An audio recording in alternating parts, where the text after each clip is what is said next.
Ladies and gentlemen, the national anthem of the newly formed Ududuwa Nation.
Woni ògo adúláwọ̀ ọmọ Oòduà dìde bọ́ sípò ẹ̀tọ́ rẹ̀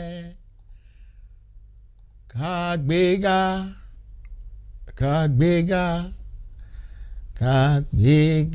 ká jọ ṣe. Ẹ kú alálẹ̀ o ẹ̀yin ènìyàn mi gbogbo káàkiri orígun mẹ́rẹ̀ẹ̀rin àgbáláyé níbikíbi tẹ́ bá ti ń wò mí ẹ káalẹ́ sí orí ètò yín, ètò wa, ètò tó mú ọgbọ́n lọ́wọ́, ètò tó ń lani lọ́yẹ̀, ètò tí kò ní jẹ́ kéèyàn jẹ́ òkúta, ètò tí kì í jẹ́ kéèyàn ya pàǹdà, ètò tí ó ń ṣe ojú ẹni, ètò tó ń ṣí aṣọ léjú eégún. Ṣe dáadáa la wà gbogbo lè ń kọ́ àwọn èèyàn mi ń kọ́ mẹ́ gbogbo ṣàlàáfíà lẹ́wà ṣé ẹ̀ ń jẹ ṣé ẹ̀ ń mú Ọlọ́run aláàánú yóò máa dúró ti gbogbo wa o. Mo dúpẹ́ lọ́wọ́ yín pé ẹ tún darapọ̀ mọ́ mi ní ìrọ̀lẹ́ yìí. Ètò ta lẹ́yìn ó máa lágbára díẹ̀. Ìdílé yìí máa lágbára ni pé a máa bára wa sọ nǹkan tó jẹ́ òtítọ́ ọ̀rọ̀. The truth will come out. The truth is bound to come out. Òótọ́ máa ń koròǹgbà míì ṣùgbọ́n ó dá kéèyàn máa sọ òtítọ́. Ìdí tó dẹ̀ dá kéèyàn máa sọ òtítọ́ ni pé òtítọ́ ló máa lékè irọ́. Adébọ̀wálé mi o máma yí wá padà o. Òtítọ́ ló máa lékè irọ́. Adébọ̀wálé mi o máma yí wá padà o. Nǹkan tó ṣẹlẹ̀ ni pé gbogbo nǹkan tá a bá ń ṣe ẹ jẹ́ ká máa fi òtítọ́ inú ṣe. Gbogbo nǹkan tá a bá dáwọ́lé ẹ jẹ́ ká ṣe tọkàntọkàn. Gbogbo nǹkan tí a bá ń ṣe pátápátá ẹ má jẹ́ ká ro tiwa nìkan, ẹ ro àwọn tó yí yín ká, ẹ ro àwọn tó súnmọ́ yín, ẹ ro àwọn olólùfẹ́ yín, ẹ ro gbogbo ti ẹni tó wà nídìí nǹkan tẹ́ ń ṣe. Nítorí pé wàhálà ta nílé ní ilẹ̀ Oòduà ọ̀pọ̀lọpọ̀ nǹkan ló wà ń bẹ̀ tó jẹ́ wípé ìmọ̀tara ẹni nìkan ló fà á. Ìmọ̀tara ẹni nìkan. Bàbá wa kan King Sunny Adé ó dẹ̀ kọrin kan ó ní àfẹ́mí lọ́ba àkọ́kọ́ ṣe tó fi tẹ́, àfẹ́mí lọ́ba àkọ́kọ́ sọ tó fi tẹ́. Ọlọ́tẹ̀ ń sọ fáráyé wípé àfohùn pènìyàn fọlọ́run, àfẹ́nìyàn àfọlọ́run ọba. Mr. Gbìtẹ́ èèyàn kan ní kí n fáwọn ní nọ́mbà yín o màá pass wọn mo ti sọ fún yín ní ẹ̀dẹ̀ ti gbọ́ nìyẹn o màá make sure pé mo pass ẹ̀ sí wọn lé ní o ẹ kú alálẹ́ o ní ọ̀la ní agbára Ọlọ́run ní aago 6 ìrọ̀lẹ́ ẹ máa pàdé olóyè ọmọọba Adégbìtẹ́ ní orí ètò ìjìnlẹ̀ lọ́rọ̀ ọ̀rọ̀ ní ìjìnlẹ̀ ní ètò wọn ní aago 6 UK time ẹ máa pàdé wọn àwọn ní Yorùbá wọn dán mọ́rán ju tèmi lọ Yorùbá àmúrùmọ́lá àti wa tó ọ̀pọ̀lọpọ̀ yín mo gbọ́ Yorùbá jùlọ bọ̀ síbẹ̀síbẹ̀ àwọn eléyìí mo tún gbé ìdí fún wọn mo gbóṣùbà fún wọn pé bàbá ni bàbá mi Gbìtẹ́ o bàbá ni bàbá mi Gbìtẹ́ o Yorùbá dùn mọ́mọ́ lẹ́nu Gbìtẹ́ o Yorùbá wọn dá ṣáńkátì Gbìtẹ́ o ọ̀rọ̀ wọn báyìí Yorùbá wọn ó tún ní ìmọ̀ nǹkan tí mo lè pè nítorí pé Yorùbá tí wọ́n dánmọ́rán bóyá dánmọ́rán ni kí n pè o bóyá ó dùn ni kí n pè o bóyá ó gbàǹkan gbin ni kí n pè o mi mọ̀ nǹkan tí mo fẹ́ pè ṣùgbọ́n ó dá mi lójú pé ẹ máa mọ̀ pé Yorùbá wọn yàtọ̀ gédégbé Yorùbá tó clean Yorùbá tó mọ́ Yorùbá tí ò ní àbàwọ́n Yorùbá tí ò ní àmúlùmọ́lá ni bàbá yẹn sọ so ní aago 6 UK time ní ìrọ̀lẹ́ ọ̀la lè máa pàdé wọn lórí ètò gẹ́gẹ́ bí mo ṣe ń sọ lọ ẹ̀yin èèyàn mi happy Sunday ẹ̀yin náà happy Sunday ẹ̀yin náà happy Sunday o happy Sunday o mi mọ̀ bóyá kí n máa sọ̀rọ̀ mi lọ àbí ká ṣe máa kíra wa náà kí a fi jẹ́ kí àwọn èèyàn wa díẹ̀ wọlé nítorí pé a fẹ́ kí ẹnikẹ́ni kó pàdánù ohun tó dáa lórúkọ àwọn alálẹ̀ Yorùbá lórúkọ Jésù Kristi ti Násárẹ́tì nípa àṣẹ Èdùmàrè nípa àṣẹ Ọlọ́run ọba ẹnikẹ́ni nínú wa kò ní pàdánù ohun tó dára mo kí ẹ̀yin èèyàn mi tí ẹ ti wọlé láti ìgbà tí mo ti bẹ̀rẹ̀ tẹ́mítẹ́mí Ọlá Ọ̀jẹ́ Nẹ́yẹ Ọlárẹ̀wájú Káyọ̀dé ẹ kú déédéé àsìkò yìí gbogbo yín ni mo kí mi yọ ẹnìkan kan sílẹ̀ Fẹ́mi Táíwò mo sọ pé mo gbà Happy Rasheed Azeez Lukman Olamide I love the way you write your Olamide at least o lọ kọ Olamide tiẹ̀ pẹ̀lú English thank you very much B.D. Kenny thank you Esther Said àwọn agbára nìyẹn Ọlá Dàpọ̀ tí bàbá yẹn bá ti kọ ọ̀rọ̀ wọn á tún yan lórí wọn á yan ń dì gbogbo tí wọn ló wá yọ yẹ ẹ tún kọ̀rọ̀ ẹ kọ́ ẹ tún fi dáàṣì sí ẹ tún yan lórí ẹ tún yan ń dì gbogbo rẹ̀ lẹ́mọ̀ ọkọ Ọlọ́run á máa gbà fún yín. Yorùbá dùn ó dàbí ìgbà tí wọn fẹ́ gbéyàwó ní ọ̀rọ̀ Yorùbá ṣe rí nítorí pé wọ́n máa ń kọrin kan wá ní Yorùbá dùn lọ́sìnkìn Yorùbá náà dùn fún ẹni tó bá mọ̀ sọ dáadáa tó dẹ̀ mọ̀ gbọ́ àwọn tó dẹ̀ mọ̀ gbọ́ mo dá mi lójú pé wọ́n pọ̀ jaburata.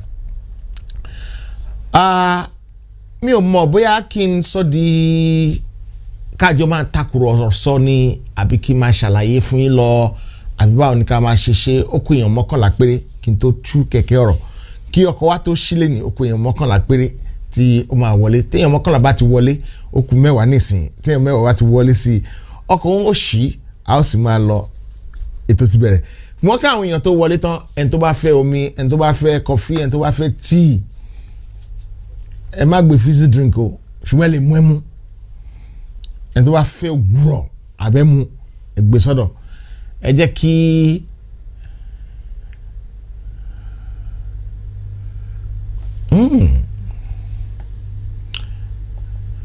mo tún ti rí àǹtí mi kan tó wọ́n tún kọ́ kínní wọn.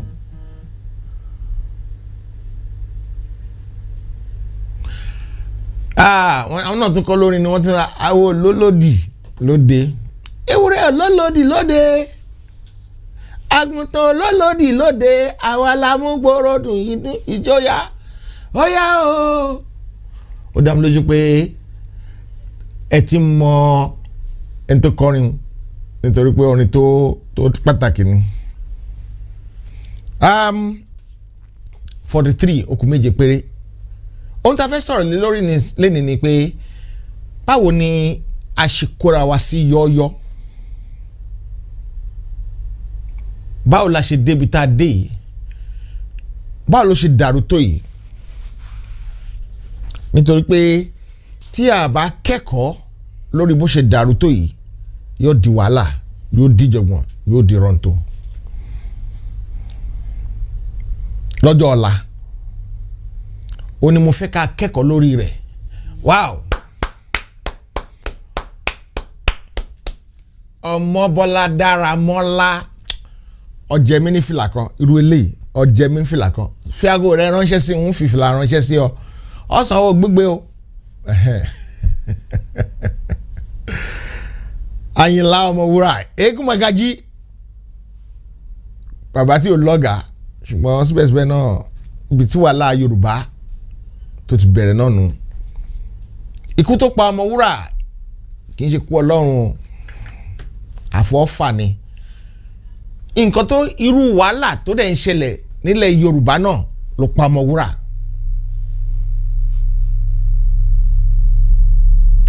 kàkà kékú má jẹ sèse ká fi ṣàwádànù ó pọ̀ nínú ìwà ọmọlúàbí wa kàkà kékú má jẹ sèse àti ìwà ọmọlúàbí wọn ọ̀dẹ̀ lè jọ gbénu korobá kan náà nítorí ìdí èyí tí ẹ̀dẹ́ o tí kàkà kékú má jẹ sèse tó bá ti wọnú korobá tí a kó ọmọlúàbí sí ọmọlúàbí ní èmi ò lè bá yín gbélé ń yàrá jáde yóò sì jáde ni irú àbá yìí a ní láti mú kó nínú ọ̀rọ̀ wa a ní láti dànù a ní láti mú kúrò nínú ayé wa pátá the real truth about Yoruba people's problem our problem báwo ló ṣe bẹ̀rẹ̀ báwo la ṣe débi tá a dé yìí báwo la ṣe wá kó sínú ọ̀fìn tó tẹ́lẹ̀ yìí tá a tètè fura gbogbo rẹ̀ ó dá lórí bámúbámú mo yó kò kàn mí béèyàn kan ò bá jẹ béèyàn kan ò bá mu kò kàn mí. Martin Luther King ó ní tí ẹ bá rí ẹni tó ń ṣe nǹkan tí ò dáa tí ẹ bá ti sọ fún gbogbo yín lẹ máa jì sí kòtò. Ó wá depend lórí bá bá ṣe sọ fún. A lè sọ fún yàn pẹ̀lú ìfẹ́ pé àwé nǹkan tó ń ṣe yìí yọ lẹ́yìn o yọ ní wàhálà nú o yóò mú àìrójú àìráyè wá o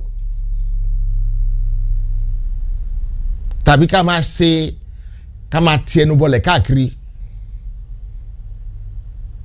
Ó dá mi lójú pé alákọ̀ọ́kọ́ yẹn ló dáa jù nítorí pé ẹ ó sì jẹ́ ọ̀rẹ́ tí orí ẹni ẹ bá pé.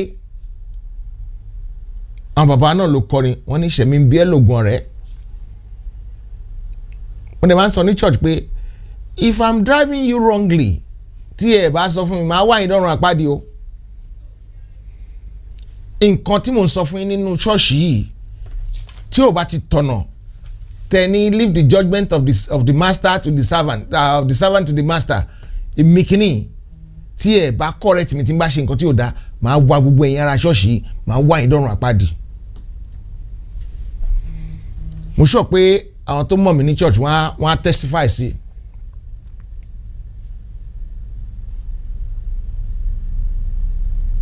Tàbí kẹ́ máa tijú ibi tó yẹ kẹ́ ti sọ̀rọ̀ pé bàbá nǹkan tẹ́ ṣe yóò dáa o bàbá nǹkan tẹ́ ṣe yìí ibi tẹ́ ń lọ yóò dáa ẹ like mi ẹ fẹ́ kí n panu ni ṣùgbọ́n tí máa ṣe nǹkan tí yóò dáa tẹ́ bá sọ fún mi pé àwé nǹkan yóò dáa o I like so many of you.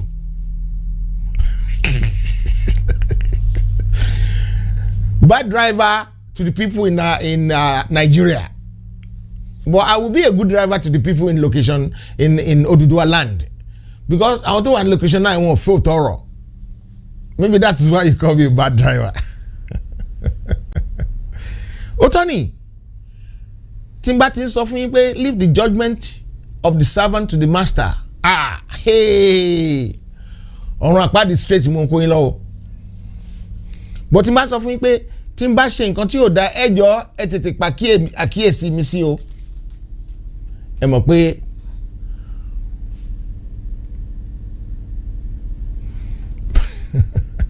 ọkọ̀ àdìtì náà wọ̀ gbàtẹ́ yẹn kan ló ń ra plane mẹ́ta kí ló fẹ́ fi ṣe agbórí ara ẹ̀ sí kan agbésẹ̀ sí kan a lè gbé bọ́dì sí kan kí ló fẹ́ fi plane mẹ́ta ṣe. I used to say to people, if you have more than 10 shoes, it's very hard for you to make heaven. Because I don't know what you want to do with 10 shoes. Òtọ́rọ̀ ní ká má sọ̀hún. Òtọ́rọ̀ kò ní ká má sọ̀hún.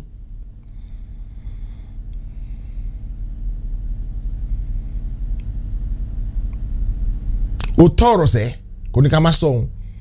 Kò dàbí àwọn kan tó jẹ́ pé yàrá odidi kan náà fi kó ṣù sí. Ẹ jẹ́ ká yíwà padà.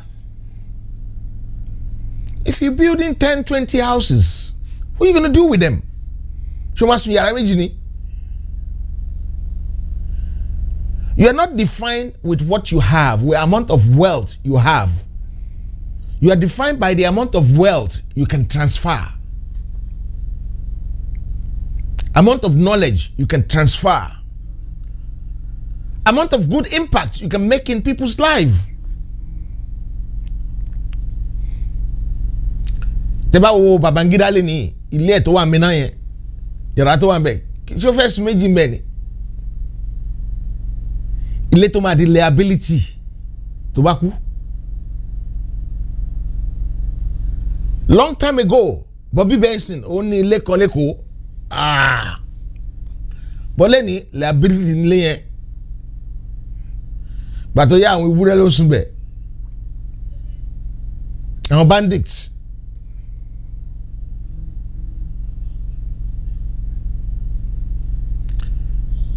I'm sorry if you can hear some noise in the background. It's a shame. I don't know how it gets there, but I can hear it myself. So if you can hear some noise in the background, let me know.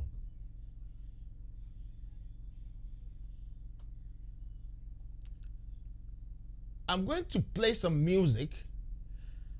Before I play the music, let's go back. Let's rewind a little bit and go back in time to some history, towards some history, so that we know exactly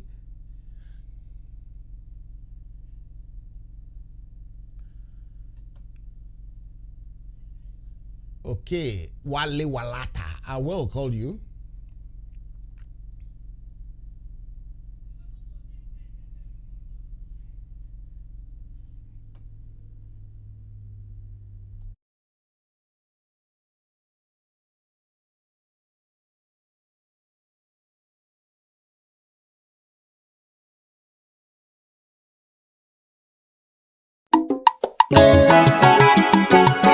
Yorùbá àwọn ọmọ Odùduwà a sọ pé a ò ṣe mọ́ àwa ìran Yorùbá o a sọ pé a ò ṣe mọ́ pípa ni bí ẹni ń pẹran a ò ṣe mọ́ ẹ wo bí wọ́n ti ń bọ̀rọ̀ oko wa jẹ́ a ò ṣe mọ́ káwọn Fúlàní gbé ni máa béèrè owó a ò ṣe mọ́ láti máa fipá bá ní lò pọ̀ a ò fẹ́ ilẹ̀ Odùduwà la fẹ́ Nàìjíríà yìí kì í ṣe sí wa. Èyí ni láti ta gbogbo Yorùbá lólobó. Ǹjẹ́ o tiẹ̀ mọ̀ pé àwọn Fúlàní wọ̀nyí a máa fi wọ̀ntú sínú omi fún àwọn màálù wọn mu? Ǹjẹ́ o tún mọ̀ pé àwọn Fúlàní wọ̀nyí kì í jẹran màálù? Ǹjẹ́ o mọ̀ pé bí àwọn Fúlàní wọ̀nyí bá pa ènìyàn tán, wọ́n á da iyọ̀ sí ara ẹ̀ kí ó lè jẹrà wọ́n á sì fún màálù wọn jẹ? Ǹjẹ́ o mọ̀ pé wọ́n á tún máa pa ènìyàn láti fi ẹ̀jẹ̀ rẹ̀ fún màálù wọn mu? Ìdí nìyí tí àwọn ọmọ òkè ògùn gbogbo kì í fi jẹran màálù. Ọmọ Yorùbá o, ẹ dẹ́kun jíjẹran màálù èyí tá à ń rà lọ́wọ́ àwọn Fúlàní wọ̀nyí gbogbo.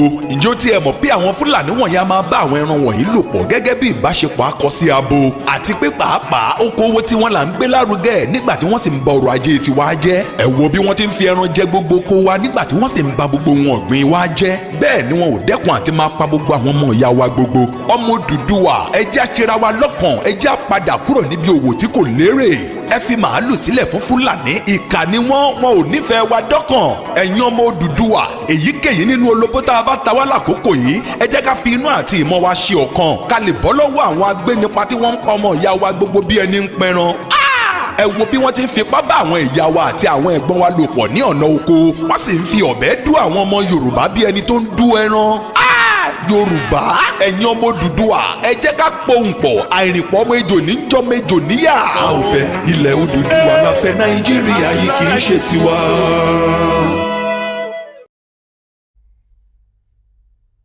ẹ káàbọ̀ padà sí orí ètò yìí ẹ má bínú ohun tó bá yẹ kéèyàn ṣe kí gbogbo rẹ̀ bá lè lọ bó ṣe yẹ kó lọ ni. Maybe I'm not very happy with the audio quality tonight because I can see some from the meter. Mo rí pé àwọn kankan wọnú ẹ̀ tí kò yẹ kó rí bẹ́ẹ̀.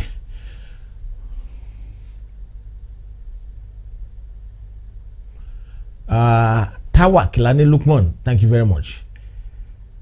Ace Ben, thank you. Ayo Flex, thank you.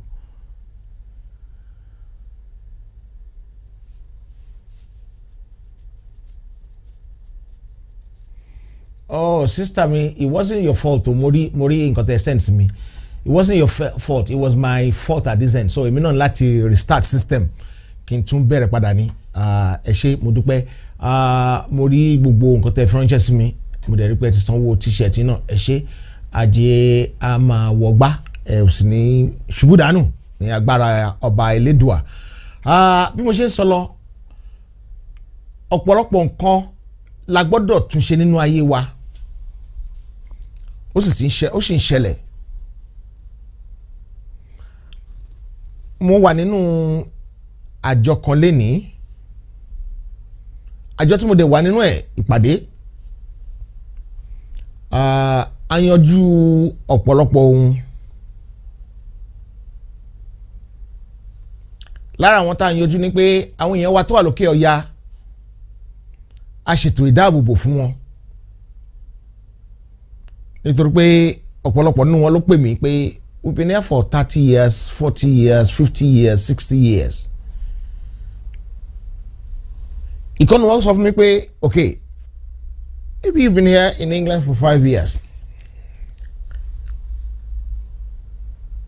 10 years, 20 years, 30 years. Láàrin ẹsẹ̀ kankan ní kò kúrò ní England. Deportation order ni ẹ̀.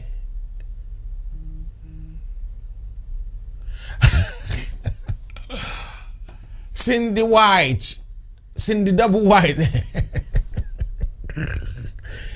I didn't see your name before. I'm just seeing your name for the first time. Okay, I'm going up. Olórí odidi ọmọ Ekarema. Sydney, I didn't see your name before. I'm sorry seeing your name. I'm sorry. You're part of the family. You're still part of the family. Adelani Alamu. Kì í ṣe generator wọ́n fọṣọ ni o. Washing machine ló ń dún o. Kì í ṣe generator. That's why mo ṣe tètè lọ correct ẹ pé yàrá bí kí ló ṣe ń fọṣọ ń dà iná kí ló ṣe ń yẹrẹ ń fọṣọ lókè àgbọn sálẹ̀ à ń fọṣọ lẹ́kẹ̀jì ẹ̀ ń gbọ́n mi báyìí ẹ ṣọ́ra yín o.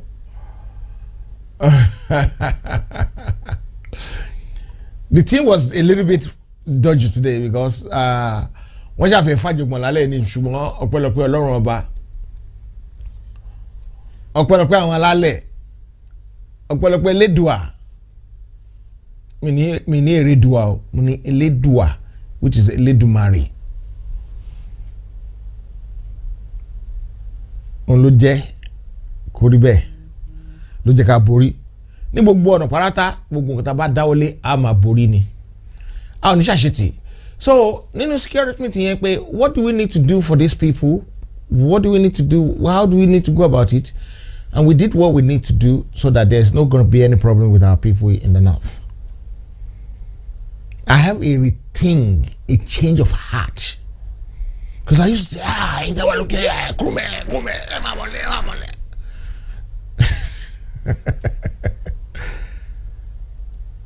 Ṣùgbọ́n àtàwọn ṣàlàyé fún mi pé kò easy bẹ́ẹ̀ lákàkàn dé kẹ́rù wa ká máa bọ̀ nílé náà kò easy náà a kò lè dédé máa bọ̀ nílé bẹ́ẹ̀ yẹn.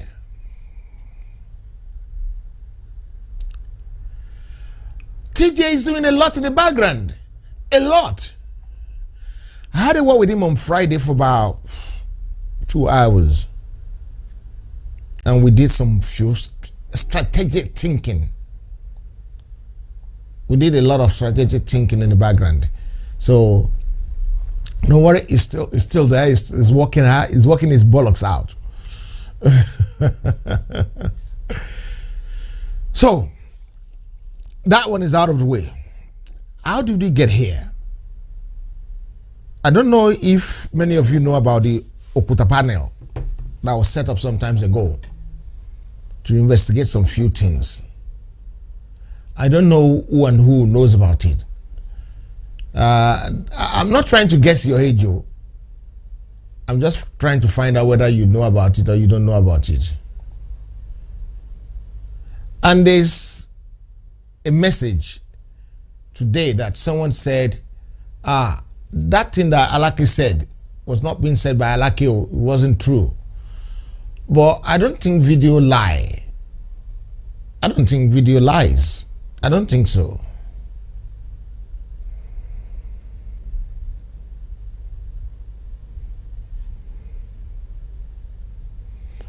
Obade Dotun Gbadebo.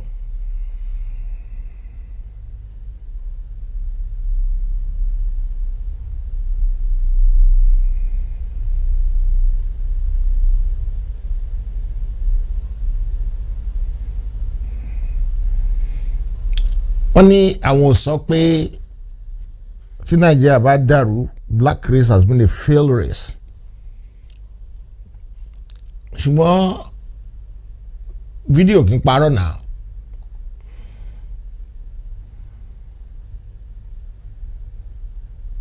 Fídíò kì í parọ́ àfihàn pọ́n ṣe wà mímí kọ̀rọ̀ wọn nìkan ló wá ṣẹ́kù. Tí wọ́n bá mímí kọ̀rọ̀ wọn, tí wọ́n dọ́gbọ́n sọ̀rọ̀ wọn, pé táwọn bá máa sọ̀rọ̀ ẹ̀ pàápàá kan kì í ṣe àwọn transport union làwọn máa pè táwọn máa sọ̀rọ̀ ẹ̀ fún náà.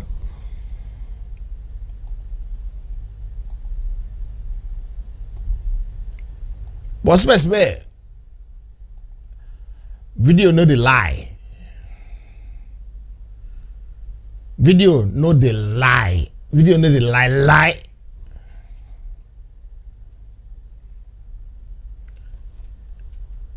But in ṣe family wọn ní ọba Ondo State wọ́n pa yẹn.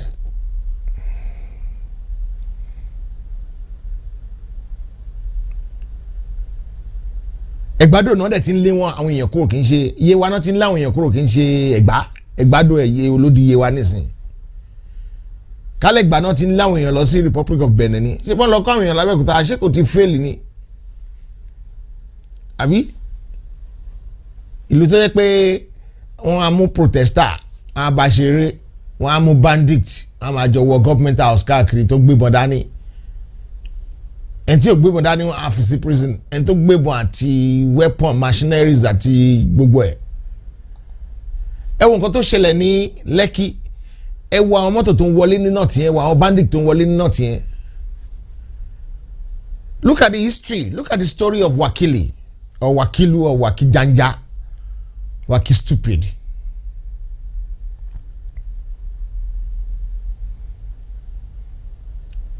I don't even think crushing somebody will be the solution.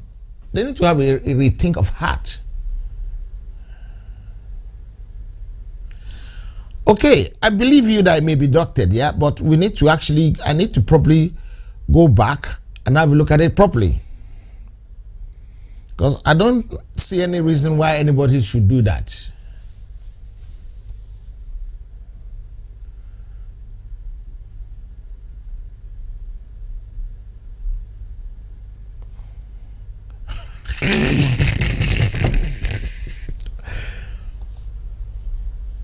Brother me, this is not BBC. This is YBC, Yoruba Broadcasting Corporation. Yeah, ti relay ri ni ẹ̀gbọ́n. Ó tó jọ́ mẹ́ta nìyẹn o. Tẹ́bà ti relay ri o. Ẹgbà yí ẹgbẹ́ wo. Gbàskelele. Ṣé tún rí bẹ́ẹ̀ yẹn? Abẹ́fẹ́ wo gbọ́ ẹ̀tàn kí n ṣí aṣọ lójú eégún fún yín sà.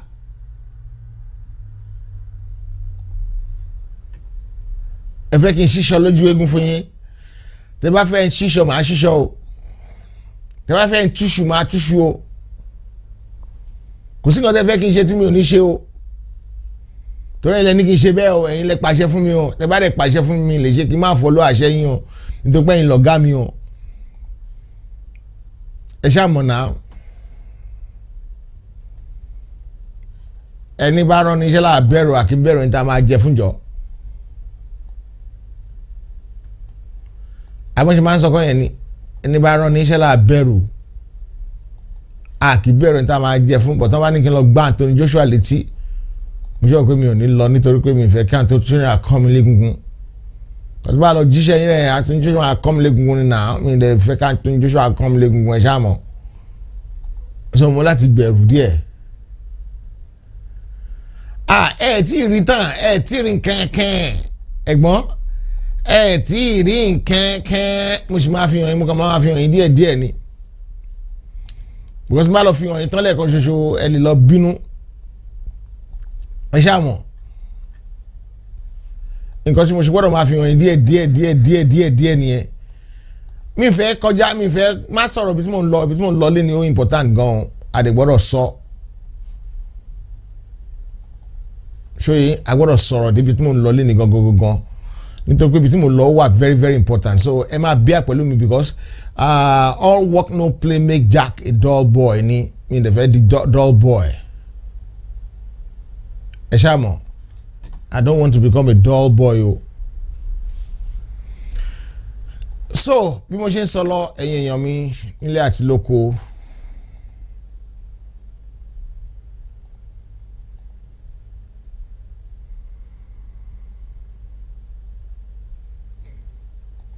bí mo ṣe ń sọ lọ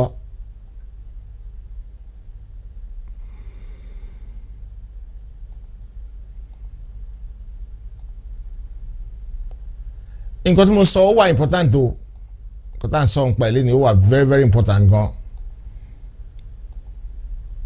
ó dẹ̀ fẹ́ kẹ́ ẹ jọ kẹ́ bá mi gbọ́ dáadáa kẹ́ fi yèdénú kẹ́ bá mi gbọ́ mo máa ṣàlàyé ẹ̀ nítorí pé tí n bá ṣàlàyé ẹ̀ tó bó ṣe kí n ṣàlàyé ẹ̀ kò ní dá tó mi ò kánjú o ó dẹ̀ dá mi lójú pé yín náà ò kánjú even though mo mọ̀ pé data yín lẹ̀ ń lò but still a ní láti gbọ́ ara wa yé dáadáa a ní láti gbọ́ ara wa yé dáadáa dídá ṣe gbọ́ ara wa yé ni pé tá a bá gbọ́ ara wa yé ó máa ń jẹ́ kí nǹkan lọ déédéé. ṣé tàbá gbọ́ra wa yé dáadáa ó máa ń jẹ́ kí nǹkan lọ déédéé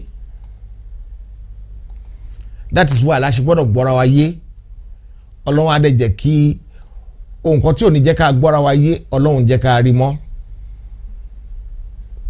gbogbo ìgbà tá a bá ti jọ ń sọ̀rọ̀ a máa gbọ́ra wa yé ni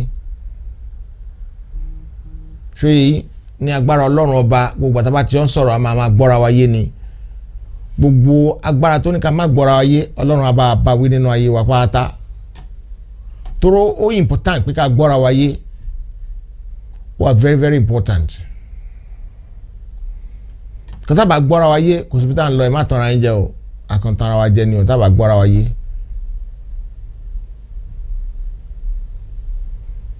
ṣé that is why la ṣe gbọ́dọ̀ gbọ́ra ayé ọlọ́run á dẹ̀ jẹ́ ká gbọ́ra ayé dáadáa àgbọ́yé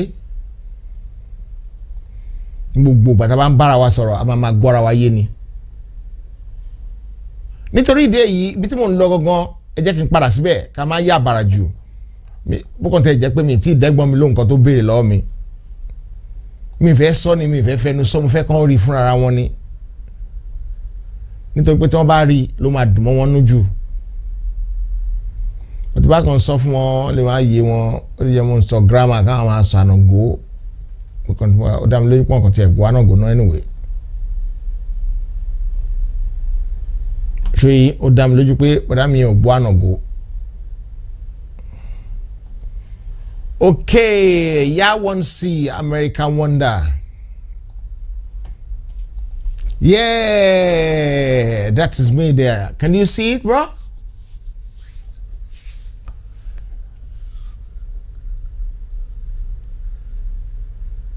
Wow.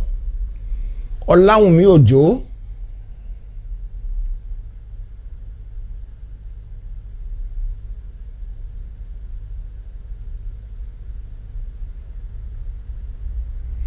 When was this? Was it in the last few days or a long time ago? Or did I miss anything?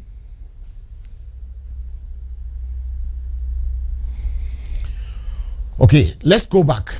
Let's go back to where we're coming from. One of the problems we have as Yoruba people is we're too selfish. How selfish are we?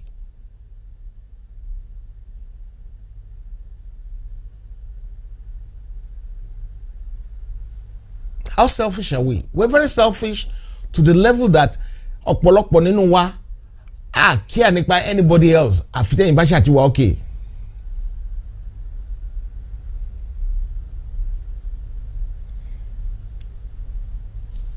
Okomi, as long as me and my family are okay.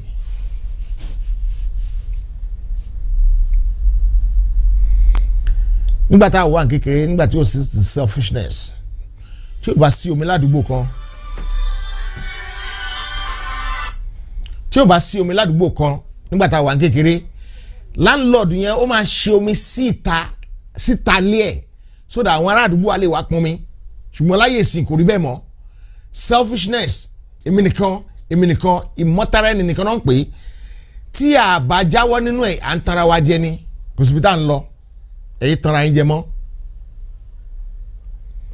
Ẹ̀yin àǹtí mi mo wà lórí ètò. Ṣé fẹ́ bá a dá sétò ni?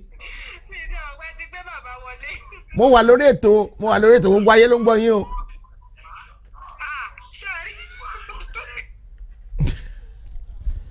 Okay, màá bá yín sọ̀rọ̀ ìta mà. I don't think it's black thing. Maybe it's African thing. Maybe it's Nigerian thing. Maybe it's Yoruba thing. Maybe it's the Southerner thing. I don't know.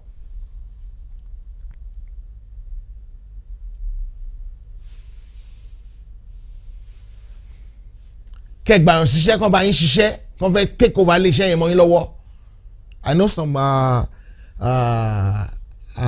Spencer and Marlin sometimes ago they nearly take over heritage from me by force by fire. Dubious character people. Yes, I'm saying it. Because they are evil. Show us what you're doing. Show us. We want to see. Maybe if you're sick, maybe if you're not feeling fine, maybe we need to employ one more person to be looking and helping you out. Not knowing they want that person to come and understudy me. But, where shall we go? But the Spirit of God has power.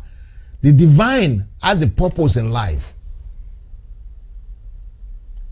Guide your technology. That is what the divine told me. If you want to know, go and study it on YouTube. Go to school and learn it.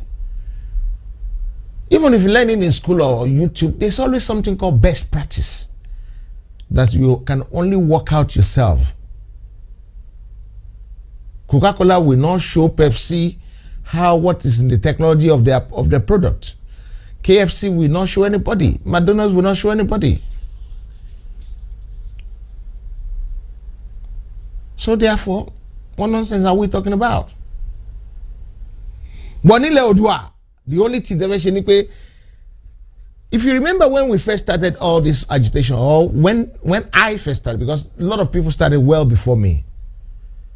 Lots of people have been doing it well before me. One of those people working out on this before me is Fatai Ogunubido. Because I remember every time he comes to the studio, he will say, let's fight for Yoruba Nation, Nigeria. Oh, please, go. I don't want to know anything. Nigeria.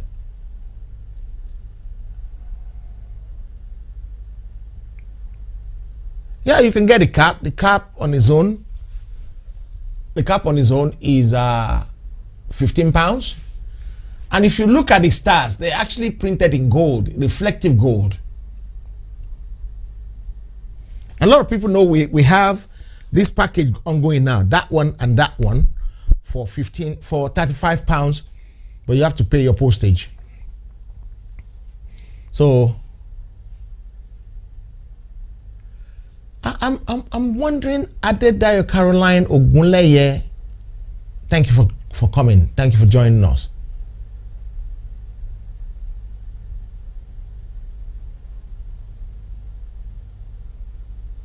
So when we started, when I was finally invited by my boss, TJ, invited me in with Princess Murade, they cajole me, they con me to bring me in, which is a good thing. They haven't done anything wrong.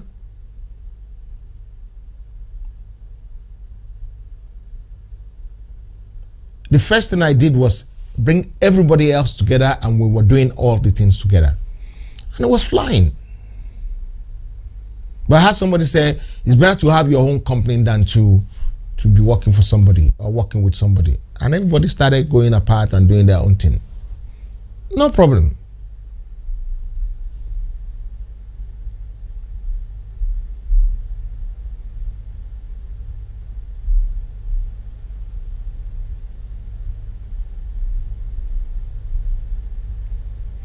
Yes, so many people are still doing it, which is bravo for those people. I want to fit tap sit pé àwọn tí ò lómi ládùúgbò yẹn kó má lè ráyè pọn mi. You won't believe how much blessing these people are going to be getting. You won't believe. Thank you, Sally. If you need the cap, just WhatsApp me on the number. The number for Machendise or Yoruba Nation thing is you can actually use this number. You can use this number I'm showing now. But don't write story, just say cap or t-shirt, and I'll send you information. And if you want this package, that one and that one in red, we're pushing this red out. The reason we're pushing this red out is so you can't miss it on the road. Like you can't miss me now. You can't miss me. If you meet me on the road, you will see me. Nobody can miss this.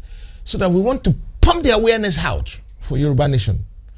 And thank God for some two guys called me differently yesterday. Oh, bro, you say you're selling t-shirts in Nigeria, and I said yes. 2,500 for the t-shirt. Naira. 1,500 for the cap. If you're buying the cap and the t-shirt together, instead of paying 4,000 naira, you're paying 3,500 for the other cap. And this cap is 2.5, and the hat is 2.5. This cap is 2.5, and the shirt is 2.5. But if you're buying this hat and the t-shirt together, it's 4,000 naira. And they said, so why is this one more expensive than the other one? And I said, look at it. Because this is a multi-print. The other one is a one color print, just white, Yoruba Nation. But this one is gold, then Oriolokun, and the bottom, separate printing. So it takes time to print. That's why. And the gentleman said, is it not the same thing you are selling here for 20 pounds? You want to sell for 2,500 in Nigeria? And I said, yes. And he said, how did you do that? I said, we're subsidizing it. What are you doing? And I said, we don't have money for billboard. And this is the only way we can put the name, the illustrations, the image in people's face. Imagine I wear this one and goes out in one day. Definitely I will meet more than 100, 200, 300, 400 people, sometimes 1,000 people will see it on me, depending on where I go. And that's a lot of awareness. Are you telling me I will go out and people won't see this on me? No, people will see it. But that's a side story. That's not why I'm here today. We might talk about it later on. But that is not my bone of contention today. My bone of contention today is how did we get here?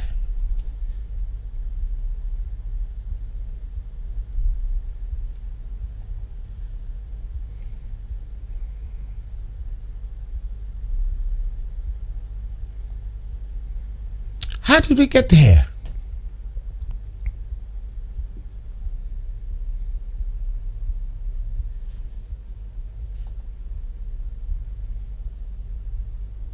The real truth of our problem, I'm not talking about how the bandit gets there, because that's part of it, because that's our problem. But before then, there has been problems. And some of the problem before then is self-made. Is either we make it ourselves or someone make it for us and we decide to buy it, we buy into it, we tap into it.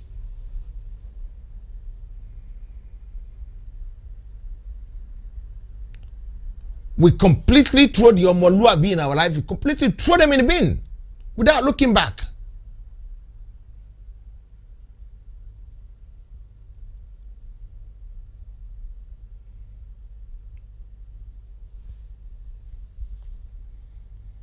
What's the point? David Arigoke, thank you very much. Ayo Flex, it's not part of our problem, it's actually our problems. Until we learn to speak for the vulnerable ones, until we learn to speak for the wrong ones, until we learn to speak when something is not right,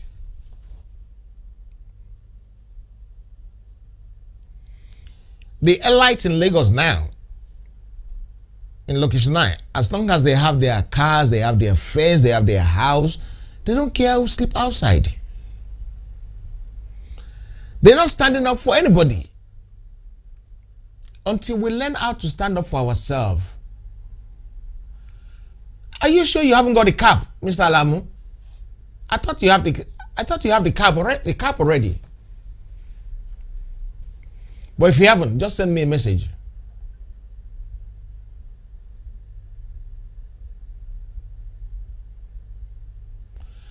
The flyer in Location 9 is being arranged by Olayomi Koiki. I don't touch flyers. I don't touch flyers. We cannot all be doing the same thing. Because you want to give me money for flyer now, I'll take your money and then... No, I'm not going to do that. Or go and start making flyer as well. No, division of labor. Thank you anyway. Just WhatsApp me as well, and I'll send you the details. I'll send you his details so that you can send it to him. Actually, there are few people doing flyers in Location 9. Back to this story of two gentlemen. I said, how do you do that? I said, we don't want to be doing this for the next 1 year, 2 years. No. The only way we could do it so soon and so quickly is if you put all our energy, all our effort into it. All our money into it. That is the only way we could do it so quickly. But if you don't want to put all our energy into it, we're wasting our time. Because what we're supposed to do in 6 months, we will do it in 2 years. Kaferin láti Ìbàdàn l'Abẹ́òkúta ní ká máa yọ rìn. Báwọn obìnrin ṣe máa ṣe kán máa rèdí rìn. They won't get there quickly. But if you know this is a journey you have to embark on and you put all your resources, all your energy into it, you're going to get there. You know how we're doing this agitation sometimes? We're doing this agitation like NFA. Some of us.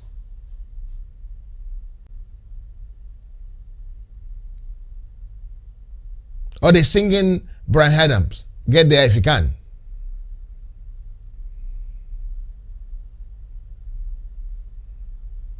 No, we don't want that. We want to get there sooner. And thank God, things are becoming progressively well. I'm not planning to reveal too much. But everything that everybody is doing is working.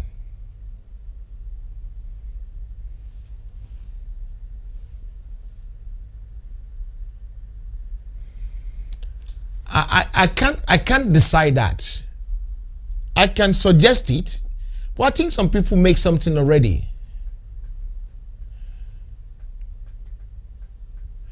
I think when they want to name pound sterling, they didn't even consult a lot of people. It's some few think tank that comes together and decide that.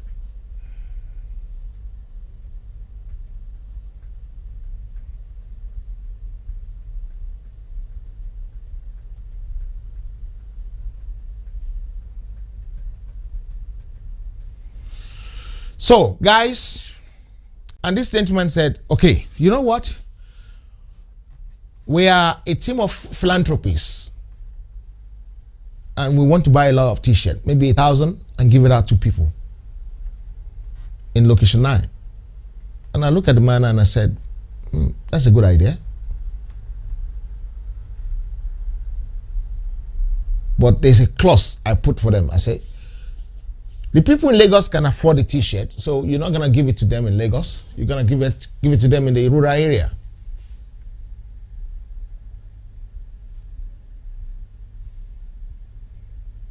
Yeah. Give it to people for free in the rural area.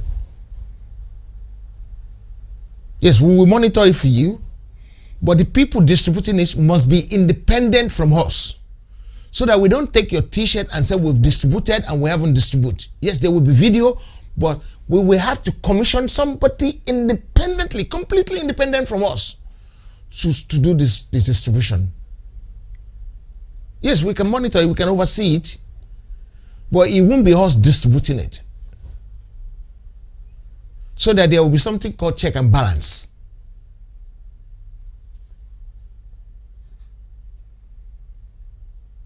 And that will work. Because if they go to a village and distribute these clothes and people see it there, you know what? Everybody will want to ask them, what is this clothes? Ah, you are late today for the first time. You are pardoned. TOA, Terry Omoalade, you're late, but you're pardoned. Because this is about the first time.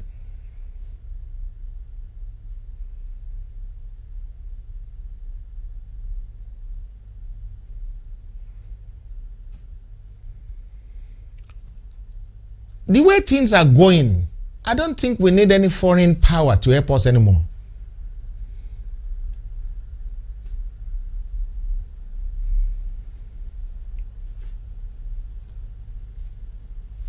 Adelani, you man of little faith. You man of little faith. You man of little faith. Have you not heard about ask and it shall be given?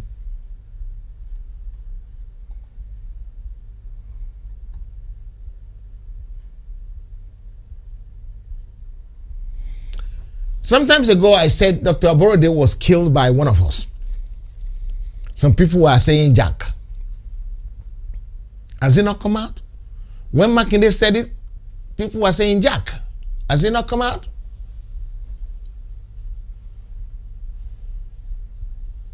Gbogbo àwọn ọ̀dàlẹ̀ Yorùbá tó wà nínú òkùnkùn tó ń tàfà sínú ìmọ́lẹ̀, ọba tó lẹ ayé àti ọ̀run Ọlọ́run gbogbo ẹ̀dá alààyè, abami ṣí wọn, á ṣaṣọ lójú eégún wọn.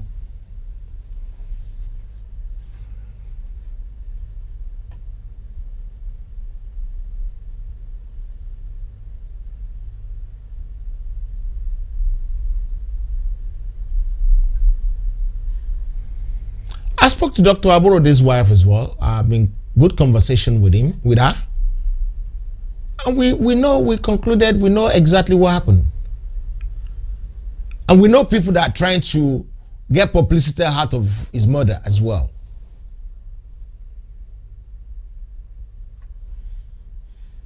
But that's not what I'm here to do. I'm not here to dress anybody down.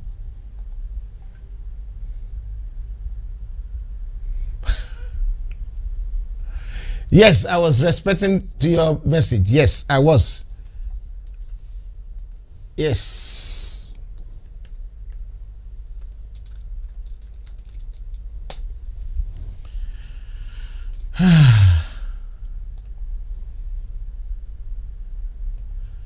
I'm not sure if this is the... Okay, that's not the Zoom link. I will send it to you now. Okay.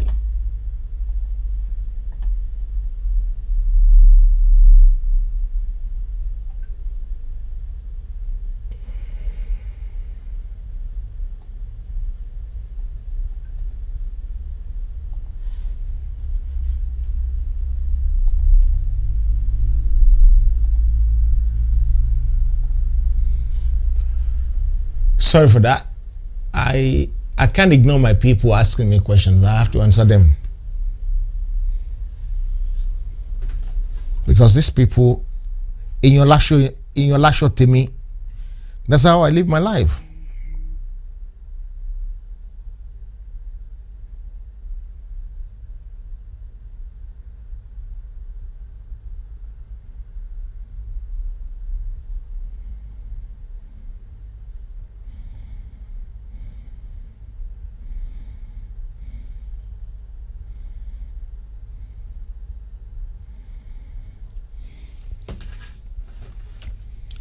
So, I know I have some people who has volunteered to take, not one person, few people who has volunteered to take the shipment of the t-shirt for us to Lagos for free. But I'm still looking for people to buy for more people in Lagos. Because the awareness, someone called me today. Where did they call from? Sweden. It was telling me that we should put a big screen and start showing what we're doing here on that big screen. I said it's too dangerous. We're not going to do that. A time will come when we can do that easily. But at the moment, we don't want to do that. But the way things are going after today's meeting, there's so many things we won't need. And I thank the Baba that was my guest last Sunday that said, if I was of one way, ogun tó máa ṣẹlẹ̀ máa need gbogbo kìíní yẹn. Ogun kékeré ló máa ṣẹlẹ̀. Kì í ṣe ogun ńlá. Kì í ṣe wàhálà tó máa pọ̀ rẹpẹtẹ. Something minor.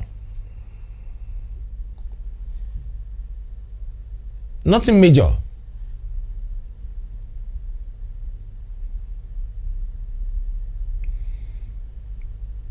Yes. Mr. Samuel, thank you.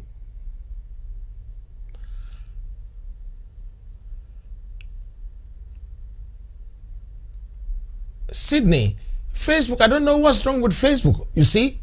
Can you see how many of you are watching on Facebook currently? If you're watching on Facebook, just press 1. Type 1 for me. If you're on Facebook, type 1. If you're watching on Facebook currently, please type 1 for me. Just type 1 if you're watching on Facebook.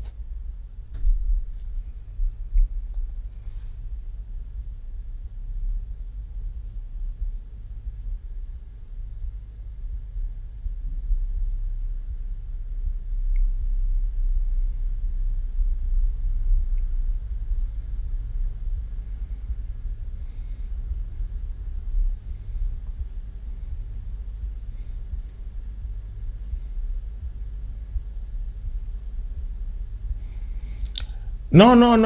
I don't think people will do that. No, we're selling it in Nigeria, not the one they want to sell, the one they want to buy in quantity. They're buying it in quantity. We're buying it, they're selling it in they're giving it out in Nigeria. Now, maybe I didn't get that right, Auntie. Wow, how did you get that logo? Oluwafemilola Adejobi Abel. How did you get that logo?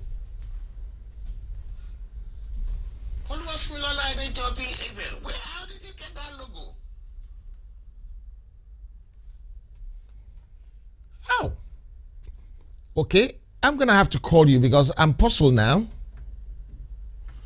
You completely throw me off the balance.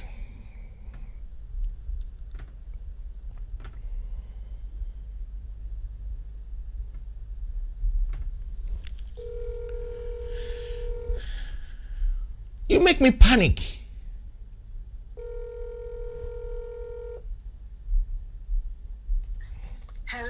Hello, sis. The logo you use on your YouTube. Where did you get the logo from? I snapshot it and edited it into my profile. You know what? I'm going to try and add you to that group today. Do you know anything about them? No, I don't. So where did you see it then? I saw it on your app on the Program last week Sunday. TV. Yeah. Yes, last week, and I snapshot it. Then I went into my profile, into my photograph. I edited it and put it on my account. Yep. You've just earned yourself. I will tell you what they do. They're the people promoting Yoruba culture and language in the Caribbean. Okay. And they've been working, they're the people that make Yoruba language the second official language in Brazil. Wonderful. So in the next few seconds, I believe they're going to add you to that group. They have a WhatsApp group.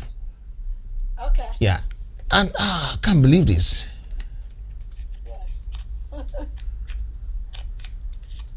Oh, God of mercy. Hallelujah to the Lord God Almighty.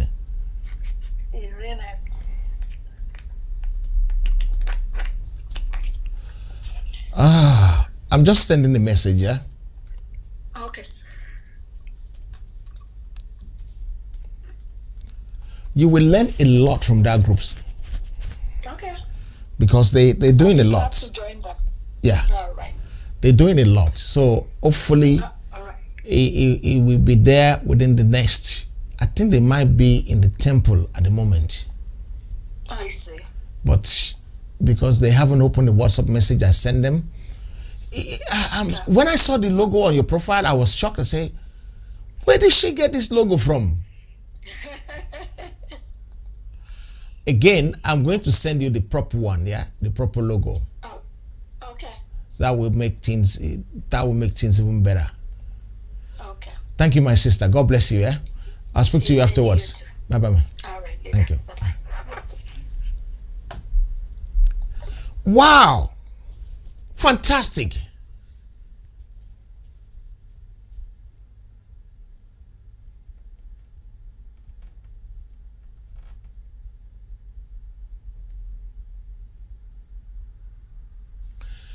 Okay, Gabriel Adegbola, you don't have to apologize for any statement made by you now.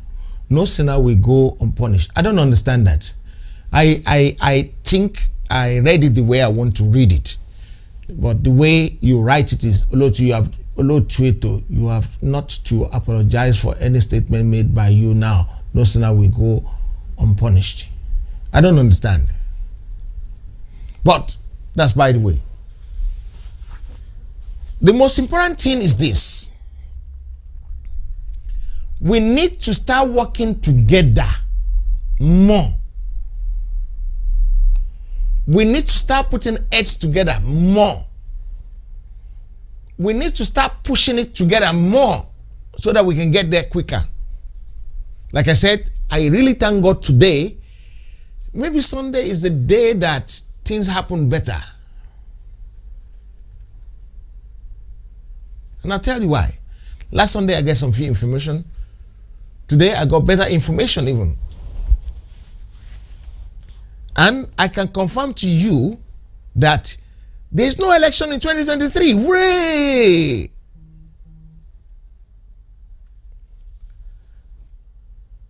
Because the people and this is not, I'm not talking about enforcing that there is no election. Because what we're doing is working. To the glory of God is working and is going to work.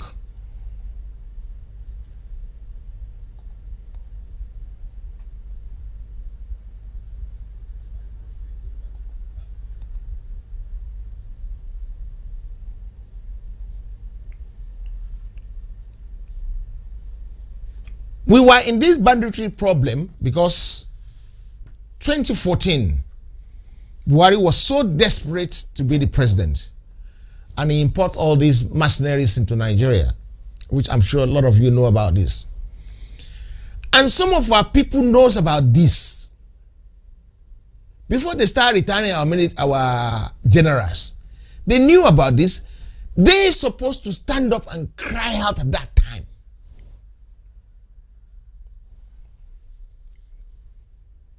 Because that's what they're supposed to do. At that time, they're supposed to cry out. At that time, they're supposed to make noise. At that time, they're supposed to say, no, we can't do this. When El-Rufai was trying to train them in Kaduna, are you telling me nobody in the South knows about this? When they invite all the non-entities from the whole of West Africa and Central Africa into Nigeria to go and fight, to make Nigeria unworkable for Jonathan, they did not know yes. Ẹni tó náà ká kan sí ọmọlàkejì kì í ṣe mẹ́rin yòókù mẹ́sàn-án yòókù ó wà lọ́dọ̀ tiẹ̀ náà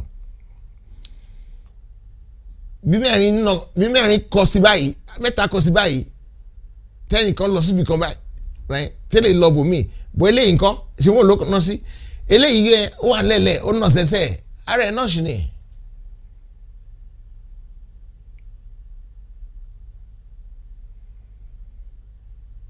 Ẹgbọ́n kan tó máa ń kọ́ gbàtà àwọn kékeré ni, which is a shame because they don't sing that song again.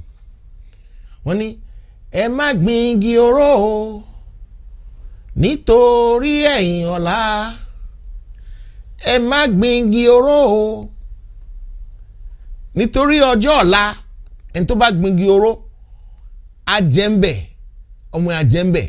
Sọ̀ni wá yí padà ó ní ẹni bá pẹ̀bù ẹni gbèrú pé àláyé aya rẹ̀ á jẹ́ ọmọ rẹ̀ á jẹ́ ohun pàápàá kan ọ̀nà àjẹ́mbẹ̀.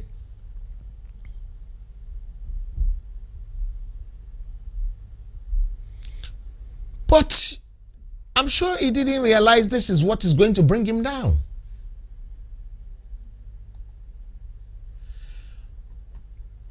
When they ask us to sign petition, any petition that can deliver us, because I don't care which petition is which petition, any petition that you know that can, if they said it can deliver us, if you read it and you look at it and you say, yes, this can deliver your nation to us, there's nothing stopping us from signing it. Because if you have a door, like I always say, and you have so many keys and the door is locked, you will try, you will not say, oh, I've tried XYZ key, it didn't work. You will keep trying the key in the bucket until the door is open. Because this is what we're supposed to do.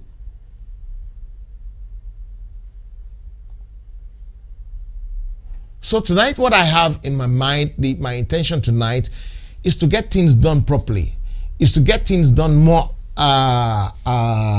liberally, is to get things done in a way that we can get somewhere quickly.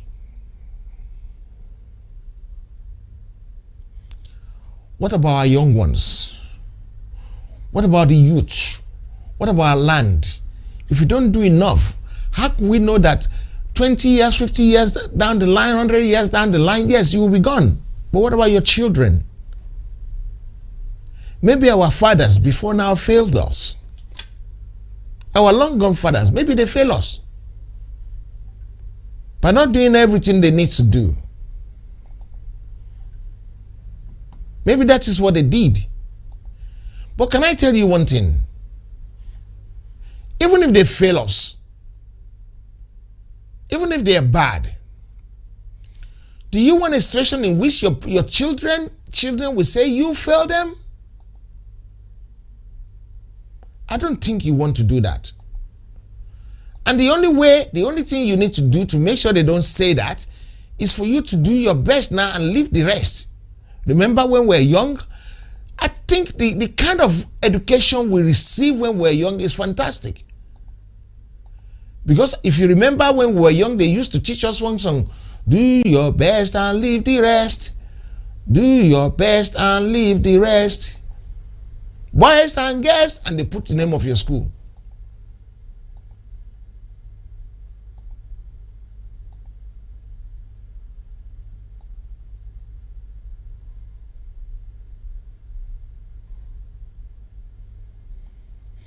But unfortunately, things are not being done like that anymore. Things are completely different from the way they were used to be.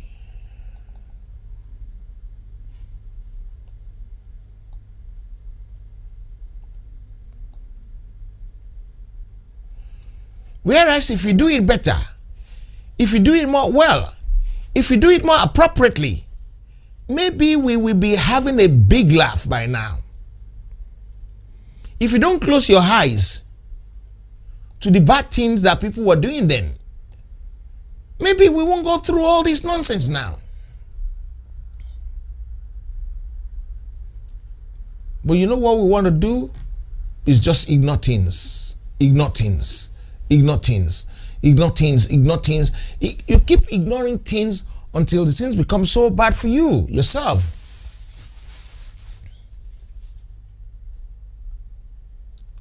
You keep ignoring things until things become so terrible for you. Okay, I'm going to open the phone line so that you can get involved. And to back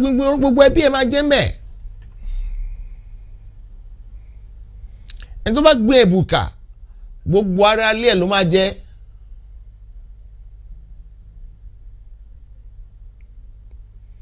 We need to start doing things in a way that when I'm wrong, don't ignore it, please. Tell me about it.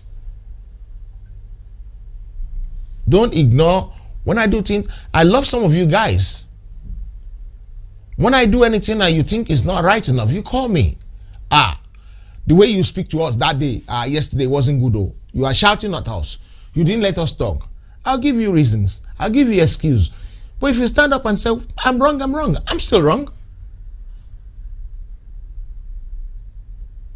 So these are some of the things we need to learn to do to ourselves.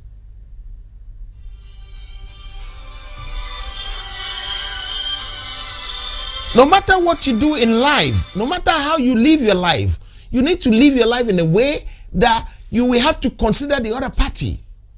I'm going to open the line shortly, and I want everybody to get involved in the program today, because that is the way we can learn from each other.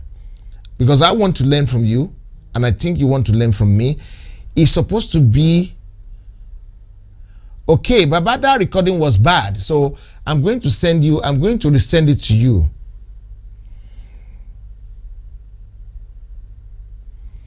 I'm sorry, I'm just saying your message, Baba Ajala. If you have missed a little bit, don't worry, you haven't missed that much. Because we still have about an hour or so to go. And to back Mingiro, ko possible ko ma kambe.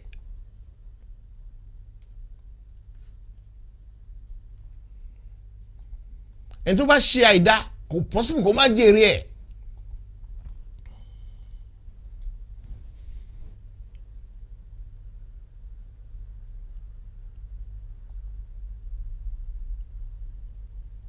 Wọ́n náà fún Abacha ní apple jẹ. Abacha ò jẹ apple. Yoruba ló dùn. Ṣùgbọ́n kí la máa sọ a máa ní apple náà ni. Àbí? Kí la máa pè apple náà ni ó sì jẹ náà síbẹ̀síbẹ̀.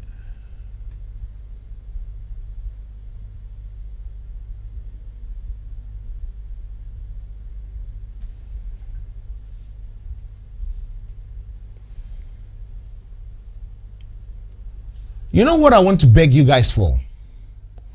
One very important thing I want to beg you guys for is this. Make sure you reinvent, you rediscover the Omoluabi in you. Bring it back.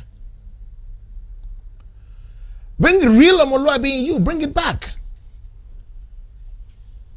Resuscitate the Omoluabi in your life.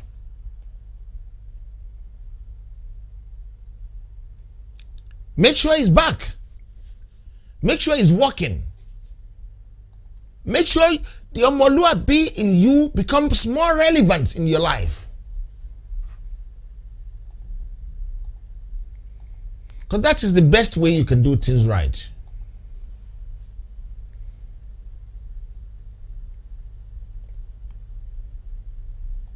I'm sure some of you know this song. Bọ̀bọ̀ tó kàn tẹ̀ máa ń kọrin tó yẹ kó ojoojúmọ́ ló ń kọrin yìí kí ló ṣe tó máa ń kọrin náà tó ní rántí ọmọ ẹni tí wọ́n ń ṣe o rántí ọmọ ẹni tí wọ́n ń ṣe o rántí ibi tí wọ́n ti bí ẹ àtìlé tó ti jáde wá rántí ọmọ ẹni tí wọ́n ń ṣe o. When you remember the son of whom you are, it makes your life easy. It makes life easy. Because you will not miss road easily.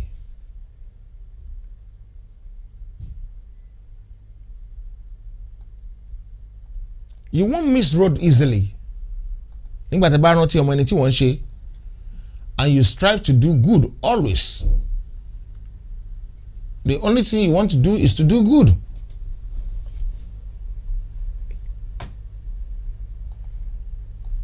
Ìgbà tí bá ti sọ pé rere ló pé ìkà ò pé láyé.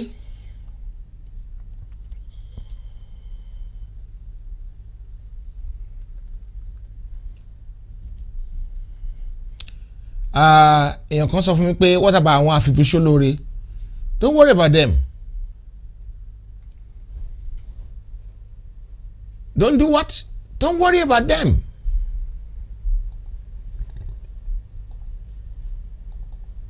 Jẹ́ kó máa fi àfipéṣólóore.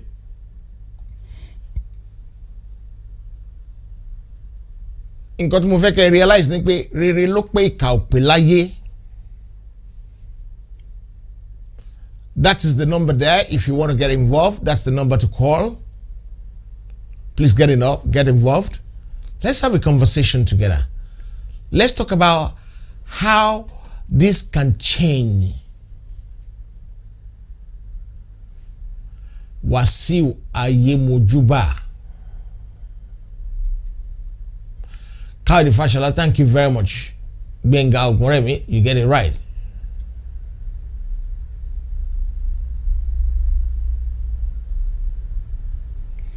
Àti PDP, àti APC, àti MPC, àti gbogbo ẹ̀, they are all the same, foolish people. When the servant suddenly become the master, that is the kind of politics that is going on in Nigeria. The politics we want in Oduduwa land is the politics of service. If you are coming out to do politics, you are coming out to be the servant, the public servant.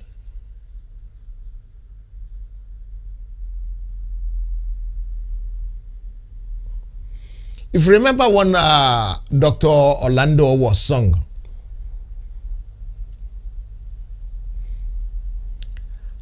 Asaro Elekpo Resu Resu.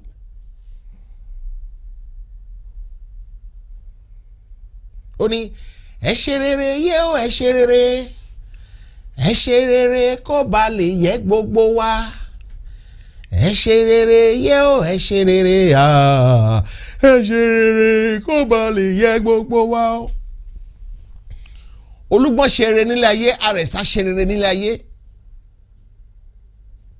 Gbogbo ọmọ Odùduwà, gbogbo ọmọ Yorùbá, ẹni lọ́kàn pé rere lẹ máa ṣe ẹ ò ní ṣe ìbàjẹ́. Ẹ má wá ipò nítorí Odùduwà yìí. It doesn't matter who gets there. Don't lead. Don't want to lead. If you are a leader, you will emerge a leader.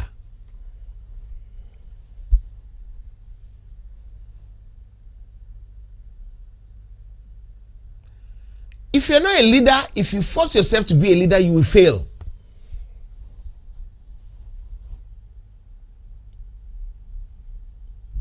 If God does not put you as the leader and you're forcing yourself, you're driving yourself forward, you want to be the leader. Gbogbo rubbish to eke so because you want to be in front, you keep saying it. Ààrẹ Ọ̀nà Kakanfò ló set up pé kó arrest àwọn ọmọ ẹ̀ tó lọ mú Wàkílù. Jargons. It will make you a foolish person. If you remember in August last year or July last year, when we used to have a gentleman talking here, and the gentleman was talking crap. It won't take long before people know he's talking crap.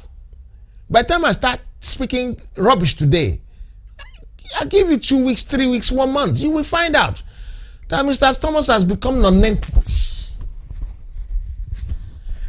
Mr. Thomas is a liar.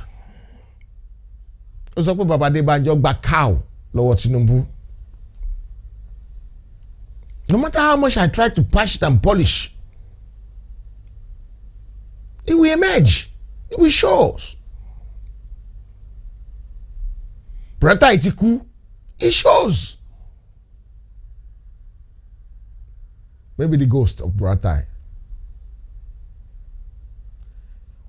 Timbati Bessie so foolish talk for me. It won't take long before you guys find out. And when you find out, I will be at the losing hand. I will be the loser.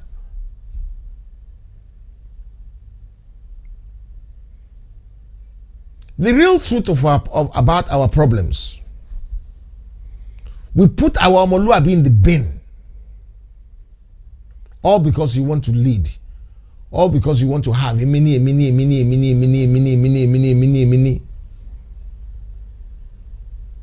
Life is not about a mini.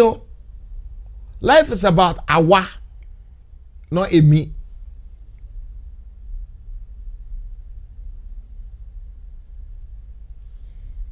Life is all about awa, not a me.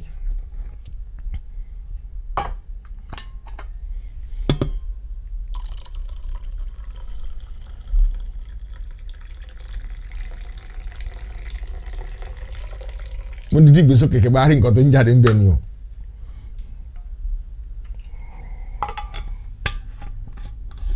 I will never drink alcohol before coming on the platform. Kílódé ṣojú tì mí ni.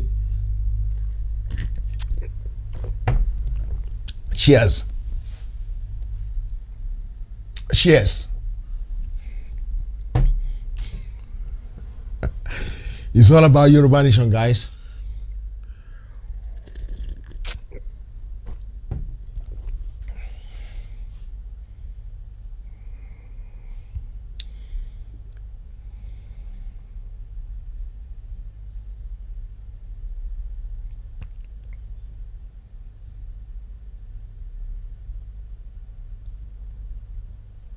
The days of telling your children to speak English, let it be over. Let's start teaching our children Yoruba.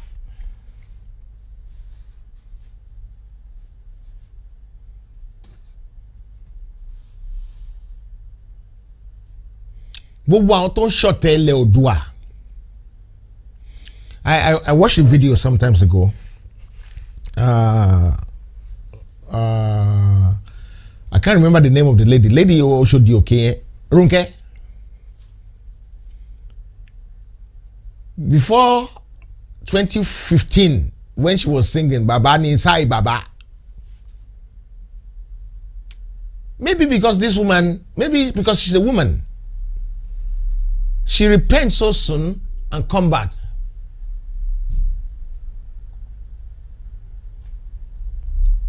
And felt bitter about how the person she campaigned for has messed things up.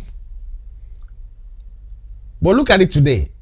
We're saying one is doing bad, and because of money, another musician join and start saying rubbish.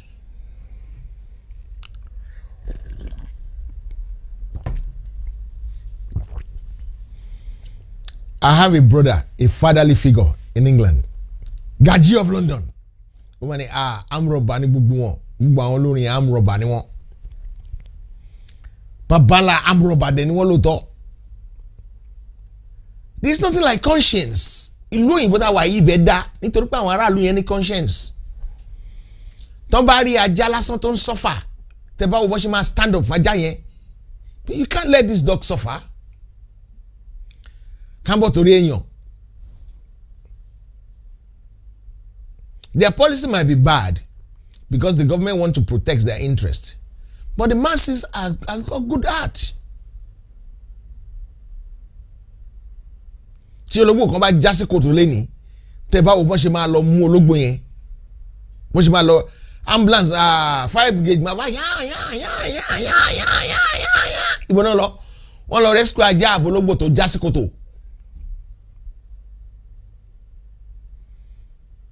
Service to humanity, good heart.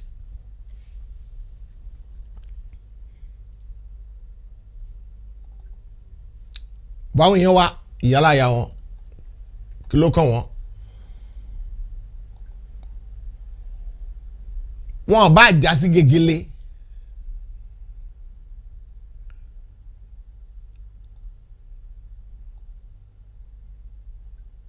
Kọjá bí tó tójú kòtò lọ.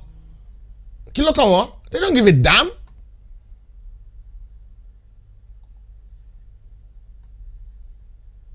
They don't give a damn. You think they care about you?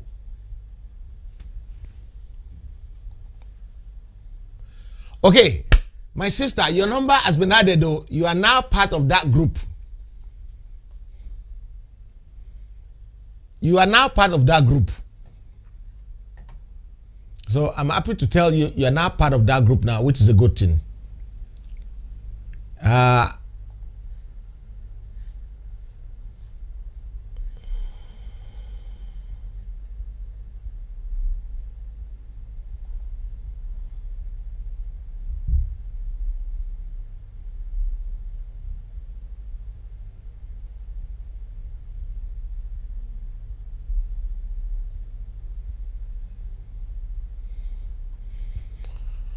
So,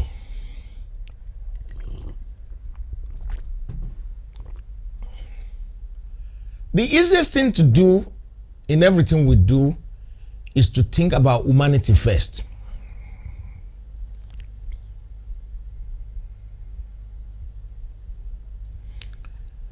Some people said they don't want to die.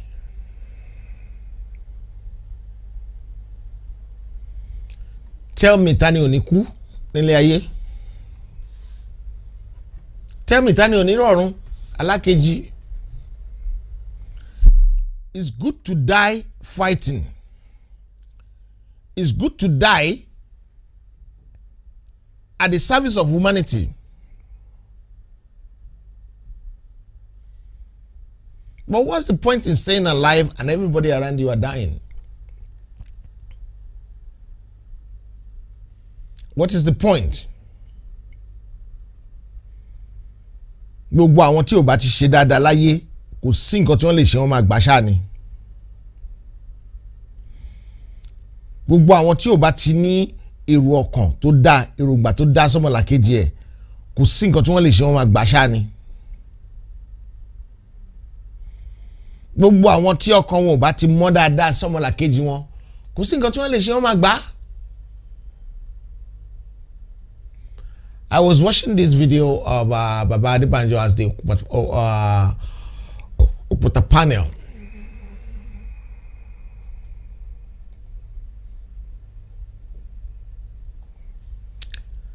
And I was so puzzled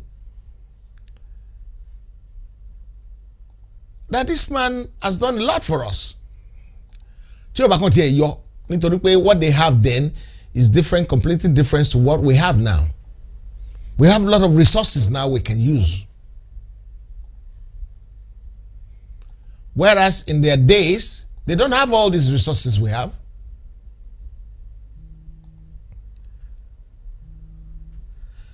Let's speak to this, my brother. Hello, sir. Mo wà live ni o. Ṣé mo mọ̀ pé mo wà live ni àbí? Ẹ ṣé jàre, o mi pé ẹ follow mi nìyẹn. Ẹ fẹ́ bá a dá sí àbí? Ó yá, ẹ̀gbọ́n sókè à ń gbọ́ yín. Yes, sir.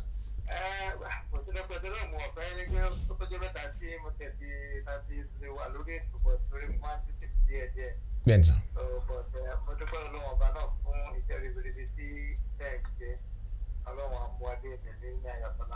Àmín.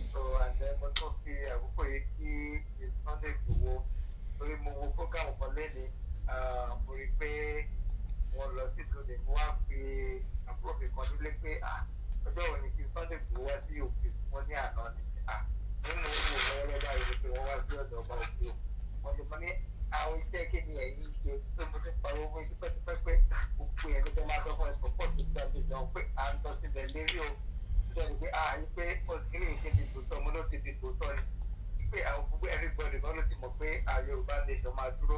Àmín.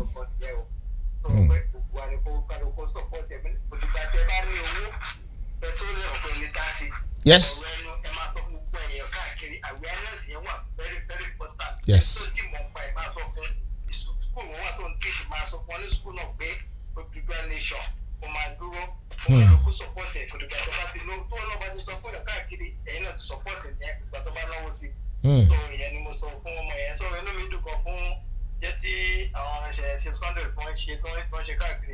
Yes. Àmín.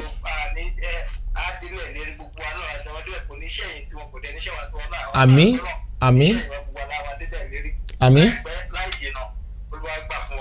Àmín. Àmín. Àmín. Ẹ ṣé gan ni bọ̀dá mi, mo really appreciate you gan ni. Thank you very much, sir. Yes, sir. Thank you. Bye bye. You see, people knows what they want. And kò sẹ́ni tó lè lóhùn ọmọ nǹkan tó dáa láyé àfi tó máa ń parọ́ tán rẹ̀ jẹ́. Gbogbo àná la mọ̀ nǹkan tó dáa. Ẹni tó bá lóhùn ọmọ nǹkan tó ń dáa, irọ́ funfun báláú ló ń pa. Irọ́ funfun báláú dẹ̀ ní lóòótọ́. Nítorí pé kò possible kẹ́ má mọ̀ nǹkan tó dáa. Ẹni burú mọ̀. Ẹni tó máa sọ fún ló ń wá. Ẹni burú ó mọ̀ ṣùgbọ́n ẹni tó máa sọ fún ló ń wá. Let's watch Baba Adebanjo at the Okuta panel. Let's watch that one a bit, yeah. Thank you.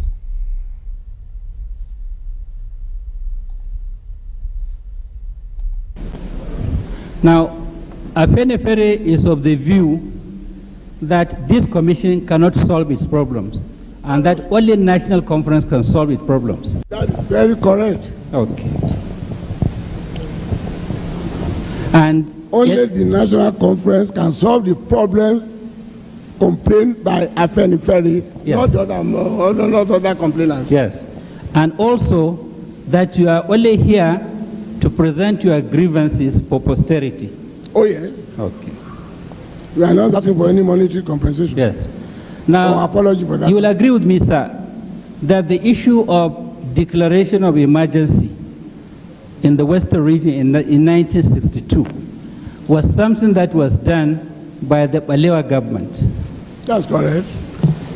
And therefore, if you have any complaint against that, that complaint for now is not against any existing institution. Well, I said earlier in my petition that I only gave that background for those who may not know, to show that the question of marginalization of the Yorubas is not an issue of today. Okay. So that those who are reading what we presented can have a hindsight, can have a background knowledge. So it was not analyzed that we knew that period does not fall within the terms of reference.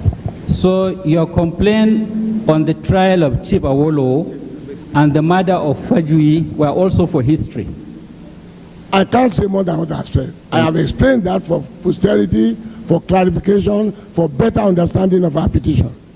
Sir, were you aware that when late General Ironsi was killed, Brigadier Ogundepe went into hiding, and that the officers even wanted him to come forward, and he refused until he was heard in London? Are you aware? I'm not. So it is not that he was not appointed, but he ran. In the military, all we knew was that the man next to him was not appointed, and the man who should know better, General Adebayo, has given us the facts that the northern soldiers did not want to obey any Yoruba leader, and the man had to run away for his life. That's a matter of history. Sir, after the annulment of the June 12 election, prominent Yoruba and Apenepere members served in the Abacha regime. That's correct.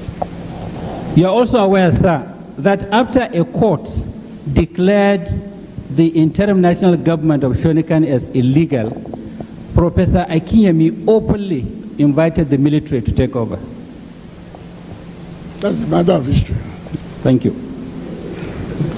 Now, you're also aware, sir, that some prominent Yorubas were happy that that election was annulled. The Yorubas are no robots. I'm not saying they are robots. They are not robots. So the fact that the bulk of the Yorubas objected to the annulment doesn't mean we won't have some robots who are sycophants of the North. We have them. We have always had them. And even after the annulment of June 12 election, General Dia served as a link.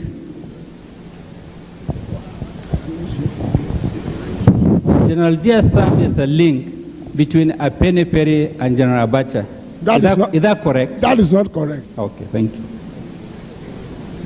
Now, during Buhari's regime, politicians from all over the country, not just Yorubas, were arrested, prosecuted, and jailed. Not just Yorubas. I am concerned about what happened to the Yorubas. Is that correct? I am to come here and complain about what happened to my people. Sorry, sir. You are now to answer my question. Yes, I'm asking. Is that correct that during Buhari's regime, yes, politicians, irrespective of whether they are Yorubas or Igbos, were arrested, prosecuted, and jailed? Not on ethnic basis. I wouldn't know. Thank you very much. You are on oath. Oh, yes, of course. Yes. You are also aware that the sufferings Nigerians had during the military regimes from 1969 to 1999 was not restricted to Yorubas. That's a matter of rationalization. We are talking of what happened in history. Sorry, sir. Whether it was I'm standing to ask you questions. Yes. And you are on oath to just answer the questions. I've answered it. It's not a question of limiting. Okay. The purpose of this commission is to complain about my people, not about what the generality of the thing happened. Yes, but the commission is to hear facts. That is for the commission. Not restricted to the commission will take that as a matter of a recommendation. Okay. I have complained about what happened to my people. Sir, so if other people complain, then the commission will say so. Sir, it is correct that Yorubas are only one out of about 400 ethnic groups in Nigeria. Certainly. That is why we say you must come together and agree on how we are going to live together. It is also correct, sir, that when people talk of major ethnic groups, they refer to Yorubas, Igbos, Hausa Fulani, or what is called Hausa Fulani, and the Tivs. That's correct. Will you agree with me, sir, that these four groups have been marginalizing the others? That what? Have been marginalizing the other minority groups. I am sorry, I don't get your question. Will you agree with me that these four major ethnic groups have been marginalizing the other minority groups? And that is not to my knowledge. It's not to your knowledge. What I know is that my tribe, the Yorubas, were marginalized. And you have whether others are marginalized is for the commission to find out and to recommend. I'm to come here and say the case of my people. Would you be surprised to hear that there is evidence before this commission that virtually every ethnic group in this country is marginalized or is complaining of marginalization? That is the job they are to do. Are you aware? That I'm not a member of the commission. And you have not been following the proceedings of the commission? Very sparingly. I have many other things to do.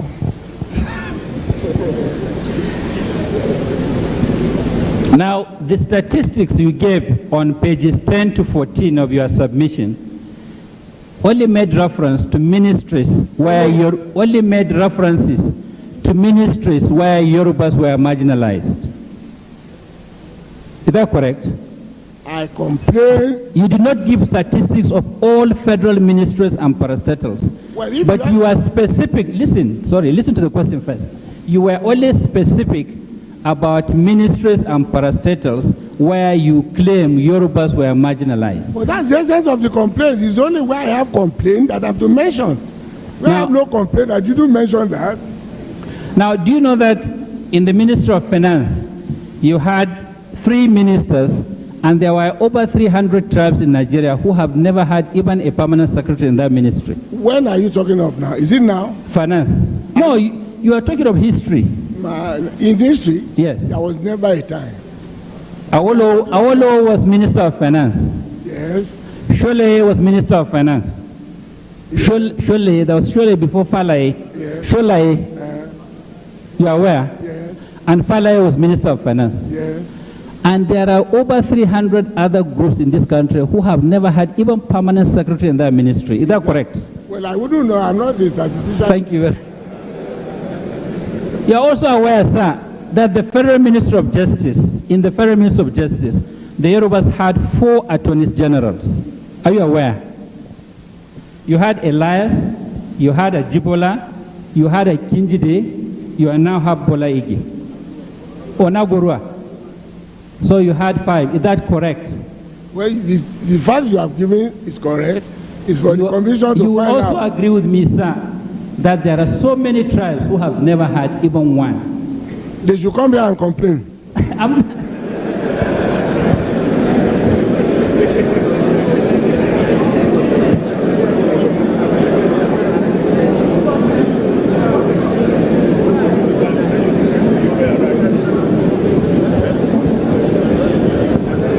Sir, in your position, I'm sure you have seen the Federal Character Report of 1996. Maybe you have not. Not yet. You have not seen it. Not yet. Only the statistics we have. I will advise you to see it because that report shows that Yorubas are dominating entire Nigeria. That is not the record. Okay. That is not the record as we quoted it. Now, sir,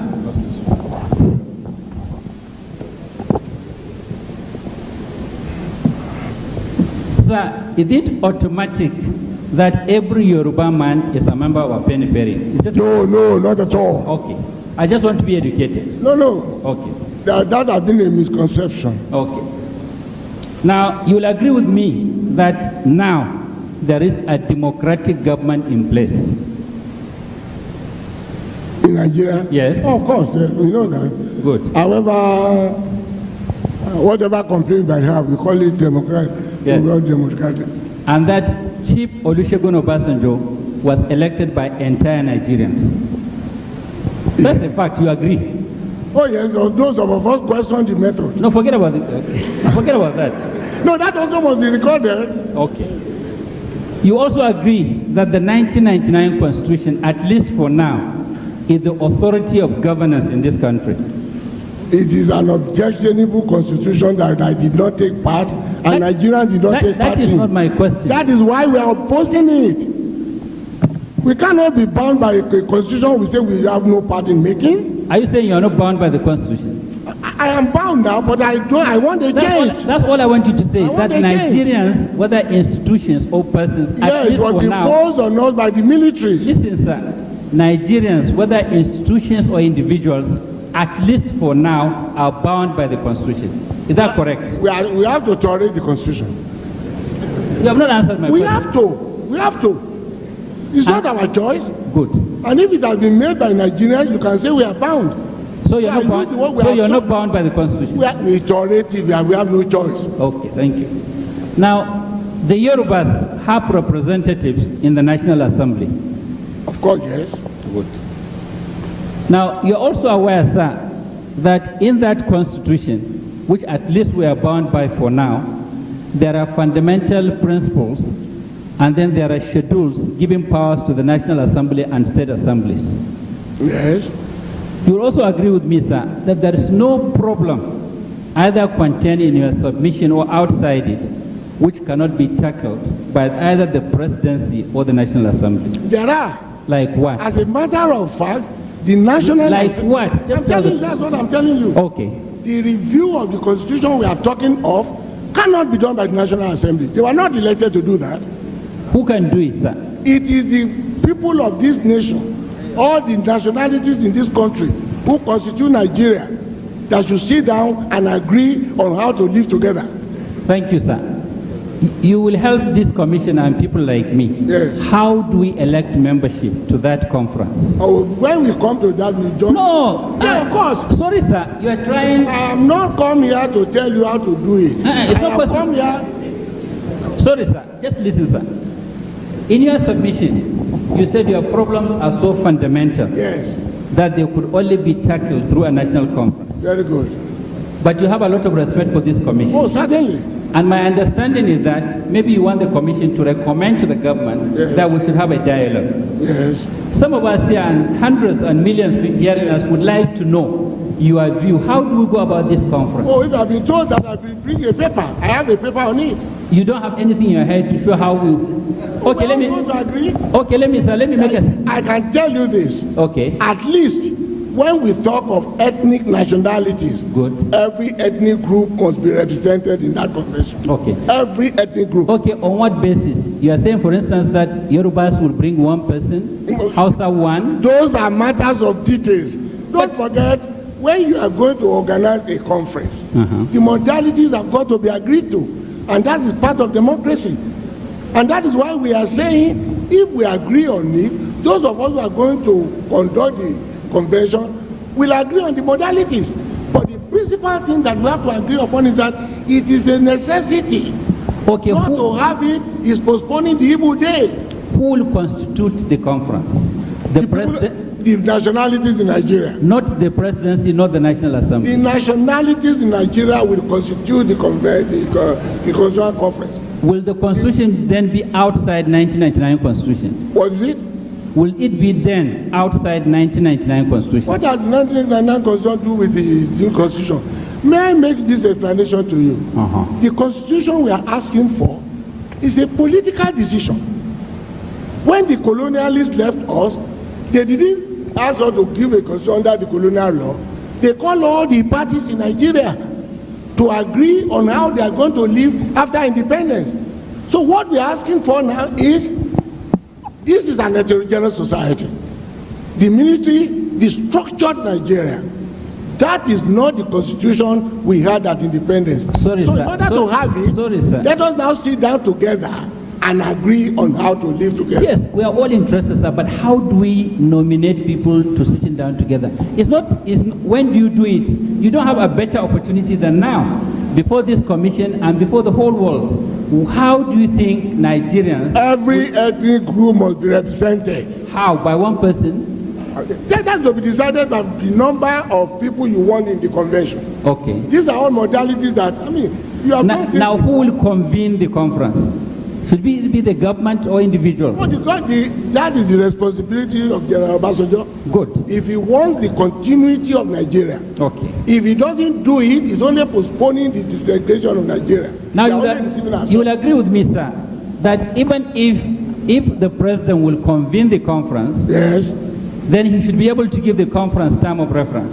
Oh yes. Good. The time of reference is how to live together. Sorry, sir. The conference should also be able to report back to him. No, the conference will agree. You see, maybe you are getting something mixed. It's not the I'm not getting anything mixed up. The ethnic group in Nigeria must meet. Do we want to live together? We have to agree there. Okay. If we want to live together, on what terms? It is not a question of one section. Hey, I'm going to stop the video there. The reason I want to stop the video there is we've gotten the answer to what we want to get the answer to. And one of the answers we want to get is, if we don't change the constitution during this thing, Baba Adema just said you are only postponing the disintegration of Nigeria. They didn't do it then, and things were going the way they were going, and now at the end of the day, things have gone pie-shaped. So it's bound to happen. If everybody, every one of us, even when Obasanjo was there, if they have tried to do something about it, I'm sure we won't be in the state we are now. We will have passed that stage long time ago. But unfortunately, they didn't do it then, and now this is the result of what is happening.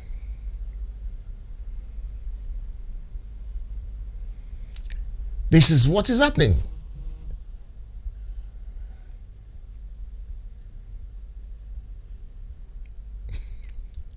I'm trying to use one eye to read some of the messages because, I don't like ignoring you. I don't like to ignore my people. Okay, understandable. Okay, so then it's 1, 2, 3, 4, 5, 6, 7, 8, 9, 10, 11, 12, 13, 14, 15, 16, 17, 18 people press 1. And it was showing 2 people watching, even though it's 18 people were watching at that time. Facebook has gone cuckoo. Guys, I don't know what to say about this nonsense that's happening, but what I know is that the end is here. The end is just not here, but the end is completely here. And the end is not just completely here, but the end is now. I want to thank you all for being my guest today, for being part of my life today, for being there with me today. I want to thank you all for doing what you've done today to me by staying with me on the show. I want to thank you all for standing by me. I don't think it's the beginning anymore. We've passed the beginnings. The end is here. The end of the end. The end game. That's what I would probably call it. It's actually the end game. The final assault. The final saga. The final of everything. So I'm going to be stopping there until 12:30 later on tonight, when I will be having another presentation to my American brothers, because they asked for it and they're going to get it. I want to thank you all for being part of the show. I want to really say a very big thank you, and I appreciate your time. I appreciate everything you're doing. I appreciate everything you've done, and I appreciate what you are yet to do. I think my sister wants to get involved. Are you trying to call into the program, Mom? Yes, sir. Okay. Thank you very much. You're welcome, This ma'am. is a big opening eyes to all those who didn't know what happened then. Yeah. And now that everyone that is at least on this line and watching from wherever will know that we have every right to secede, to get out of Nigeria. We have been battered so much. Yoruba has been neglected so much, as like we are not human beings. We are less than human in Nigeria. Yes. And any other talk or discussion outside having a Yoruba nation is of no-go area. It's enough that even in our very face, while that gentleman was discussing the ethnicity of everyone that is in Nigeria, that Hausa boy could still speak and begin to ask stupid questions as if he doesn't understand what he is saying. And it is not his fault. No. When we have our own, who was the president then, Olusegun Obasanjo, on the seat, he kept mute. You see, this is where Yoruba has problem. We don't defend ourselves. True. We forget that when we go to the city and come back to the farm, it is our people that will still coming back home to meet. Baba losoko, kaba losodo, ile la afa koti de kosi. Èèyàn kọ́kọ́ ò lè sọ wípé ohun tí orílẹ̀-èdè Nàìjíríà ń ṣe lọ́wọ́lọ́wọ́ yìí pé orílẹ̀-èdè kan náà jọ ni wá, àtẹni tí ọpọlọ rẹ̀ bá ti dàrú tí Ọlọ́run ti kí ọwọ́ bọ̀ lọ́pọlọ tí ò ní ròrí. Àdúrà mi àtẹ̀bẹ̀ mi ni pé k'Ọlọ́run jẹ́ káwọn èèyàn wa nílé lóko nírìn àjò kó mọ̀ wípé ọ̀rọ̀ tá à ń sọ yìí kì í sọ̀rọ̀ wípé à ń fúnni lágolo rẹsì, àbá ń fúnni 100,000 naira kan, àbá ń fúnni ní pálí ṣúgà, pálí mílíìkì pé kó lọ máa mu tí ó mu láàrin ọ̀sẹ̀ kan tí ó tàn. Ohun tó wà nílẹ̀ yìí nínú ká mú lélẹ̀ ká yanjú gbogbo ẹ̀ kó fọ́ká kó ní kálukú lọ lọ́nà tiẹ̀, tàbí ká dá máa fọwọ́ ra lórí ká wà lójú kan. A gbọ́dọ̀ fọwọ́ ra lórí mọ́ ọmọ mi. Lójú kan mọ́. Bẹ́ẹ̀ni. A gbọ́dọ̀ tẹ̀síwájú ni. Bẹ́ẹ̀ni. Ogun tó délẹ̀ yìí, ogun Ọlọ́run ni kì í ṣe tènìyàn.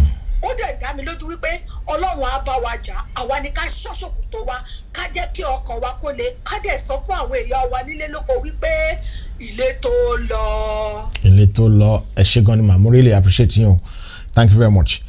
Ilé tó lọ ni ìyá wa fi parí ohun tí wọ́n bá wa sọ níbẹ̀ yẹn, gbogbo yín mo dẹ̀ fẹ́ kẹ́ mọ̀ pé òtítọ́ àti òdodo ní ilé tí tó lọ bàbá wa ẹgbọ́n sókè lórí ètò ẹ ti wà lórí kan náà.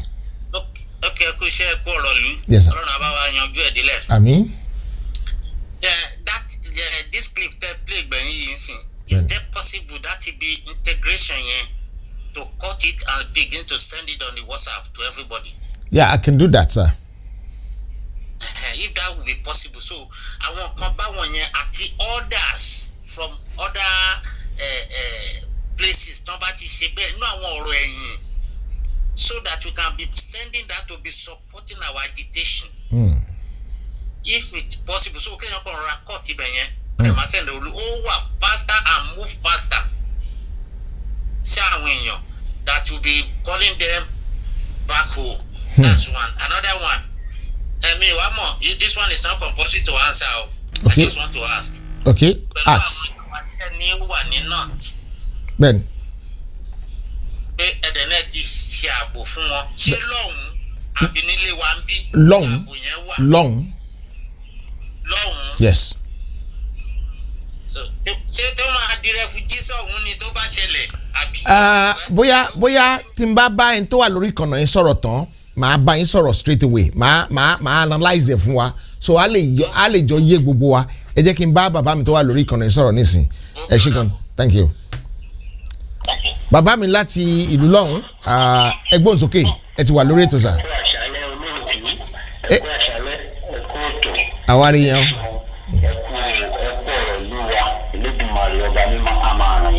Àmín. Ibi tí ẹ bá dé ọlọ́run àjọ tí ọ wà ń bẹ̀ nígbà tí ayọ̀ àti ìdùnnú ìlú tá máa ma sọ wípé nǹkan báyìí ṣe ń bìrì báyìí lè ṣe lágbára ọlọ́run àwọn ẹgbẹ́ ń ṣe àwọn ọmọ yín náà wọ́n á mọ̀ nípa fún ìrere lágbára Elédùà. Bàbá mi ṣé rí ohun tó yóò fi kún ọ̀rọ̀ lálẹ́ yìí kò ju wípé mo ti sọ̀rọ̀ tẹ́lẹ̀ náà yìí lórí ètò ọjọ́ tí ọmọ Yorùbá bá ronú kan ìfẹ́ níbi tá a ti bẹ̀rẹ̀ torí gbogbo wa láàfin wa láti fẹ́ owó dáyé ọjọ́ abárántí wípé ilẹ̀ ìfẹ́ láti jáde tàbá sì padà bẹ̀rẹ̀ sí ní fi ìfẹ́ lò láàrin ara wa báwo ní sọ́ra wa di ọ̀rọ̀ ikú tó wà nínú ìṣà tó dé pé wọ́n jẹ mọ́ lọ́kùnkùn mọ́ra wọn ń bẹ̀rù ìṣà ṣùgbọ́n ó wá di pé ìrò kékeré wọn fẹ́ jáde ó di bóun lórí àmì ó dá à ń ṣe nìyẹn ẹ̀yẹ kó máa rí bẹ́ẹ̀ torí nígbà tá a bá nífẹ̀ẹ́ síra wa nínú ìṣà kí ni tí wọ́n yín ní ìsìn á sọ pé nígbà ẹ̀jẹ̀ pé ẹ̀ṣẹ̀ àmọ̀ bí ìgbà táwọn ọmọkùnrin ọ̀dọ́ tó máa ń gbé wọ́n lè gbé ọkùnrin ọ̀dọ́ mẹ́rin wọ́n lè máa gbé ní yàrá kan náà nígbà tá à ń dàgbà nílé. ó gba 20 boys là. bẹ́ẹ̀ni ó gbogbo ìwé tó bá sáré tó ọba kò bá tó bá ti rí iṣẹ́ láì tó ti lè kọ́ ọba kò ní ìyàwó rẹ̀ pé ní yàrá ń pè èmi ò sí pé láwọn tó mọ̀ gbé nínú yàrá náà ẹ̀rọ ti jọ́ tí wọ́n ti jọ mú gàrí ìjọ tí wọ́n ti jọ fẹ̀ bàtí bí nínú sùn ìyẹn olóṣè ẹ̀yìn ọ̀fẹ́ máa sọ̀rọ̀ burúkú sáwọn àgbàlagbà tó láwọn ní ọjà àgbàlọ́jọ́ kan bẹ́ẹ̀ni àti àṣe olóṣè torí àwòrán bẹ́ẹ̀ fi hàn wá ní ìfìwà ní ẹ̀ṣà ọwọ́ ẹ̀mìkan lágbára wà lọ́dún wọn ṣé rí ẹnìkan tí ọmọkan náà ní agbára wà lọ́wọ́ rẹ̀ ní àsìkò ní ìsìn tí agbára wà lọ́wọ́ rẹ̀ lọ́dún náà lọ́hùn ìgbésẹ̀ wa ni ṣùgbọ́n kájúgbọ́ lọ́wọ́ ọlọ́run kó wọn ṣe kìíní ọ̀hún tó ń gbà náà lọ́wọ́ nígbà náà lọ́hùn tó jẹ́ táwọn Yorùbá kan tó lọ lè jókòó tán lọ jáde fọmọ Yorùbá yìí pé káwọn máa kọ̀ǹtínú nínú nǹkan tí ìbò kó wa sí ṣé nǹkan tá a fẹ́ nù àdúgbò lọ́wọ́ ọlọ́run pé iṣẹ́ ẹni bọ́lá máa ń ṣe nǹkan gbà mí náà sọ pé ṣe bí ọlọ́run ṣeun pé gbogbo ní òkè ẹ̀wà yé nígbà náà lọ́kùn ló fún adé tó fún adé lónìí.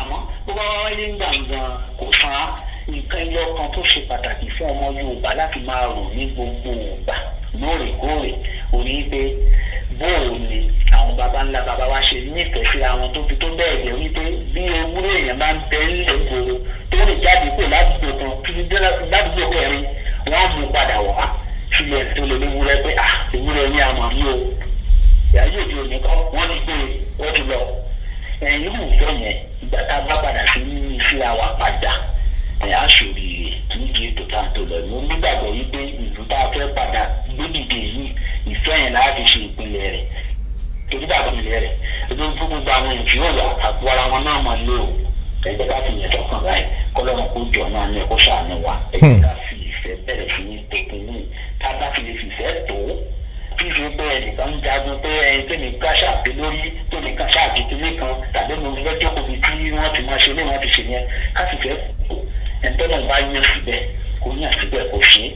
ẹni tó bá ṣe tọ́lọ́ bá kìyàn síbẹ̀ tó bá máa ṣe ń gbà náà lọ́hùn kó ṣe nǹkan tó tà tí ó tààrà lọ́rùn tó ní gbogbo nǹkan ṣe lè ní ìtàn lọ́dà lọ́la àwọn kan tí wọ́n ti fi ẹ̀ka lọ ní ìsìn ọ̀là ń pa nítàn lónìí ẹ̀yìn àwọn kan náà pa táwa náà ń ṣe lọ́wọ́ ẹ̀ nítàn lọ́la tẹ́sítẹ̀ tí gbígbá yóò ṣe ń jí lọ ní ìsìn wọ́n dàbí bí bí ogún ọdún ṣe ní ìsìn àwọn ọmọ èèyàn tó ti wùwà burúkú gan wọn nínú rẹ̀ nígboro mọ́. ẹ jẹ́ kí n kọ́ tí ń bẹ̀rẹ̀ sà mo ẹ lè ní sùúrù kí n sáré sọ breaking news kan. It has been brought to on the wire just now that Chief Sunday Igboho mother's house at Igboho was invaded by 3 Fulani this evening around 8 o'clock. 2 of them escaped. 1 is currently being held at Igboho police station. This came on the wire just now.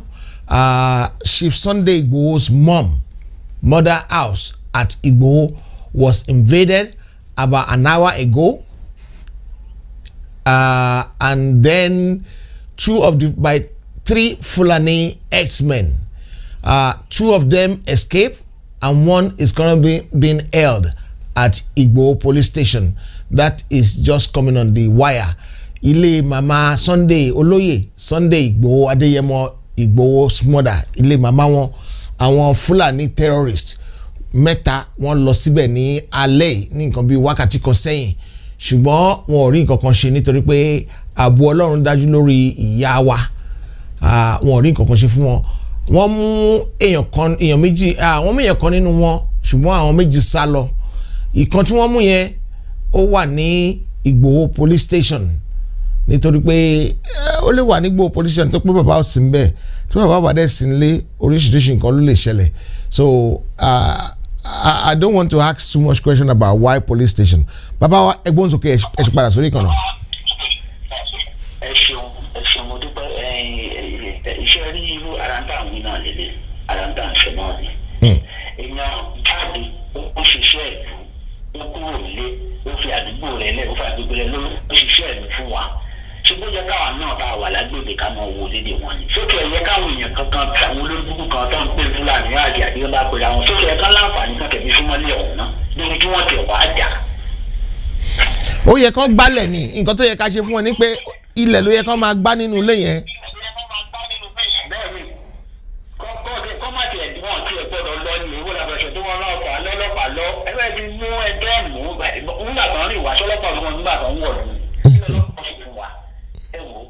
ẹgbẹ́ mọ̀ dá ẹgbà sí ẹni tó bá wùwà burúkú nídìí nígbà tó bá wù ú wà lámọ̀ tí wọ́n ti ń jẹ́ gbàùn ó yé mi ó yé wa àbẹ̀sọ̀mọ́ lọ́gùn rẹ̀ ó dá o ẹ̀yìn ìyàn mi ẹ ṣe gan ni. ká fi ìfẹ́ tó o ìfẹ́ ló lè ṣe o bàbá ti nífẹ̀ẹ́ ara wa oríire ó ti bá wa ìlú wa ò dúró o. bẹ́ẹ̀ ni o bẹ́ẹ̀ ni o bàbá ńlá bàbá wa ti tó o. bẹ́ẹ̀ ni sà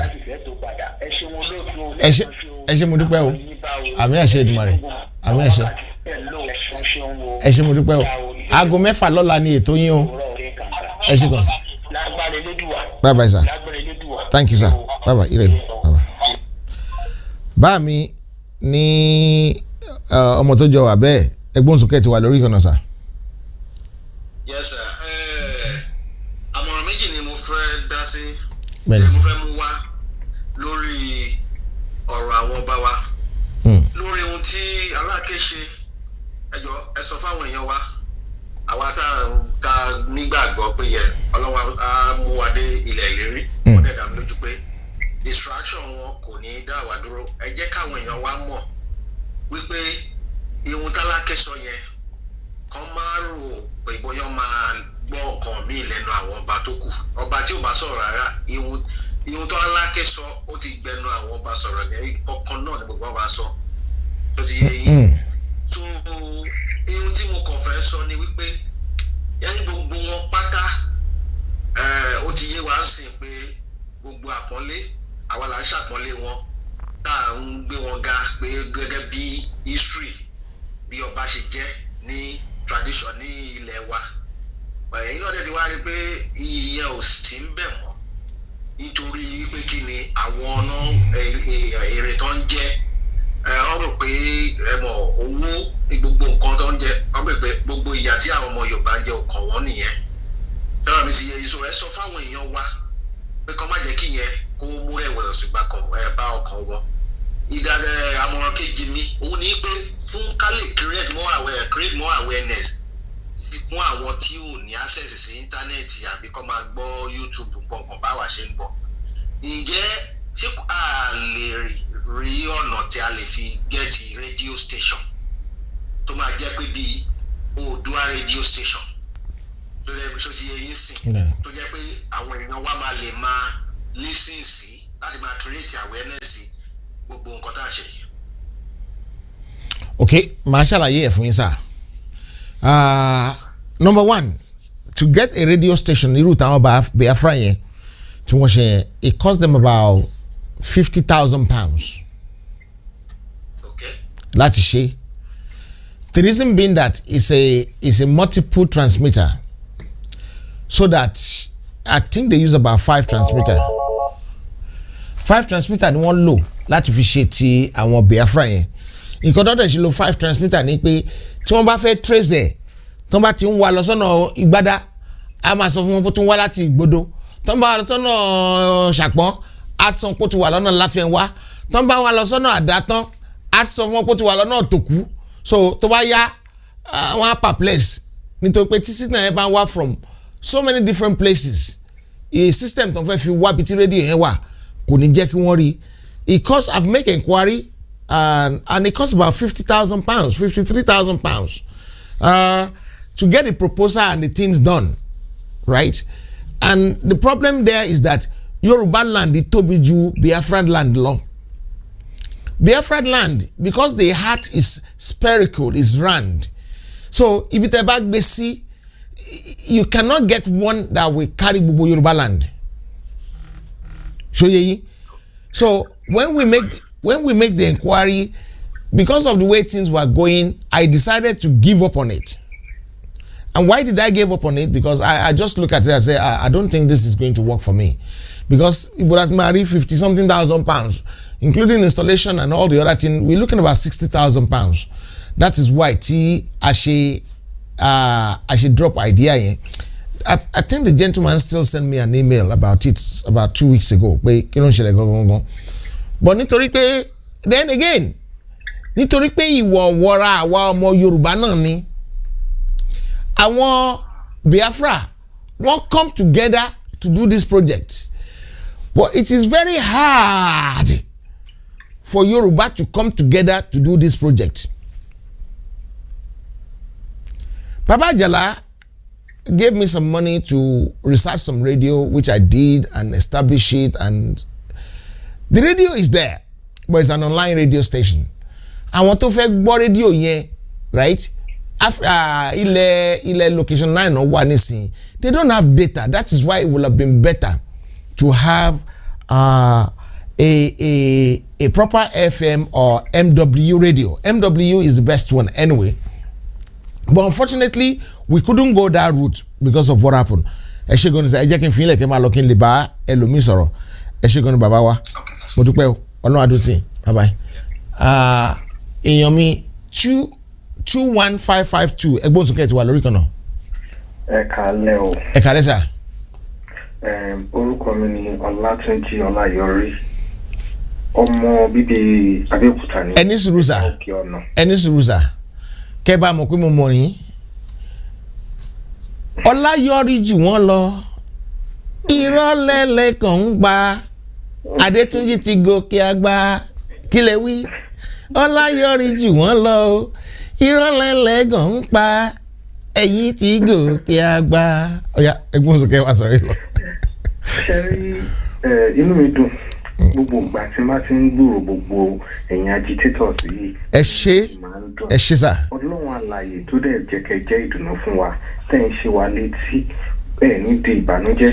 Àmín. Gbogbo ẹ̀mí tó ń gbé tó jẹ́ bí ẹ̀mí ìgbéraga tó máa ń gbé ẹ̀dá wọ̀ irú ètò gbé Fáráò wọ̀ nínú ìwé mímọ́ kò ní gbé yín wọ̀ lórúkọ Jésù. Àmín. Ṣẹ́rí láti bí àná ni mo ti gbọ́ program yìí relating to ọ̀rọ̀ Aláké sọ pé ẹ sà àwọn èèyàn ló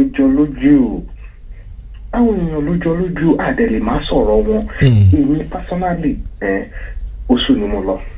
Now born and bred in Abẹ́òkúta, when Gbénga Daniel was there tó ń da ìlú rú tí ò ṣe dáadáa aláké yìí wà ń bẹ́ẹ̀ Ọ̀ṣìlẹ̀ wà ń bẹ́ẹ̀ gbogbo wọn ò rí nǹkan kan sọ iwájú palace Ọ̀ṣìlẹ̀ ní Ṣàpọ̀n báyìí rádaràdá lórí ṣé bí nígbà tó dé ọmọ ẹ̀ náà jẹ́ òun náà lọ síbẹ̀ tẹ́jọ́ oṣó ṣé gbogbo alámọ̀ nǹkan tó ṣẹlẹ̀ tí àwọn èèyàn ò bá ti níwà tó dáa you can never give what you don't have that's one thing tá a gbọ́dọ̀ mọ̀ bọ̀ wípé àwọn kan tó ní ẹ̀ka fi wọ́n lẹ̀ á lè má sọ because á lè fapárò sábẹ́ ká máa gbin ọkà ìyẹn ò possible because every time tá a bá jẹ́ kí ojúmọ̀ pé nǹkan tó ń ṣe òdà ká yọ ìpín ká fi hàn ojú wọ́n sabotage effort àwọn èèyàn bí irú yín báyìí by this time ní UK bẹ́ẹ̀ ò tiẹ̀ tí sùn ìyẹn àmọ́ bí tó yẹ kó ń fara lé ẹ wà lórí kíní sí ẹ̀ ń fún wa ní ìmọ̀ ẹ̀ ń gba oríṣiríṣi pé àwọn èèyàn kan lè wá jókòó síbi kan lórí wípé ìjẹkújẹ wọn àwọn ti jẹ àwọn ọmọ wọn náà tó fẹ́ kọ́ máa jẹ ẹ̀ kò dáa yẹ́n gbọ́dọ̀ fún ọkọ ọmọ ẹ̀ náà tó ń fún ọ kí ló dé.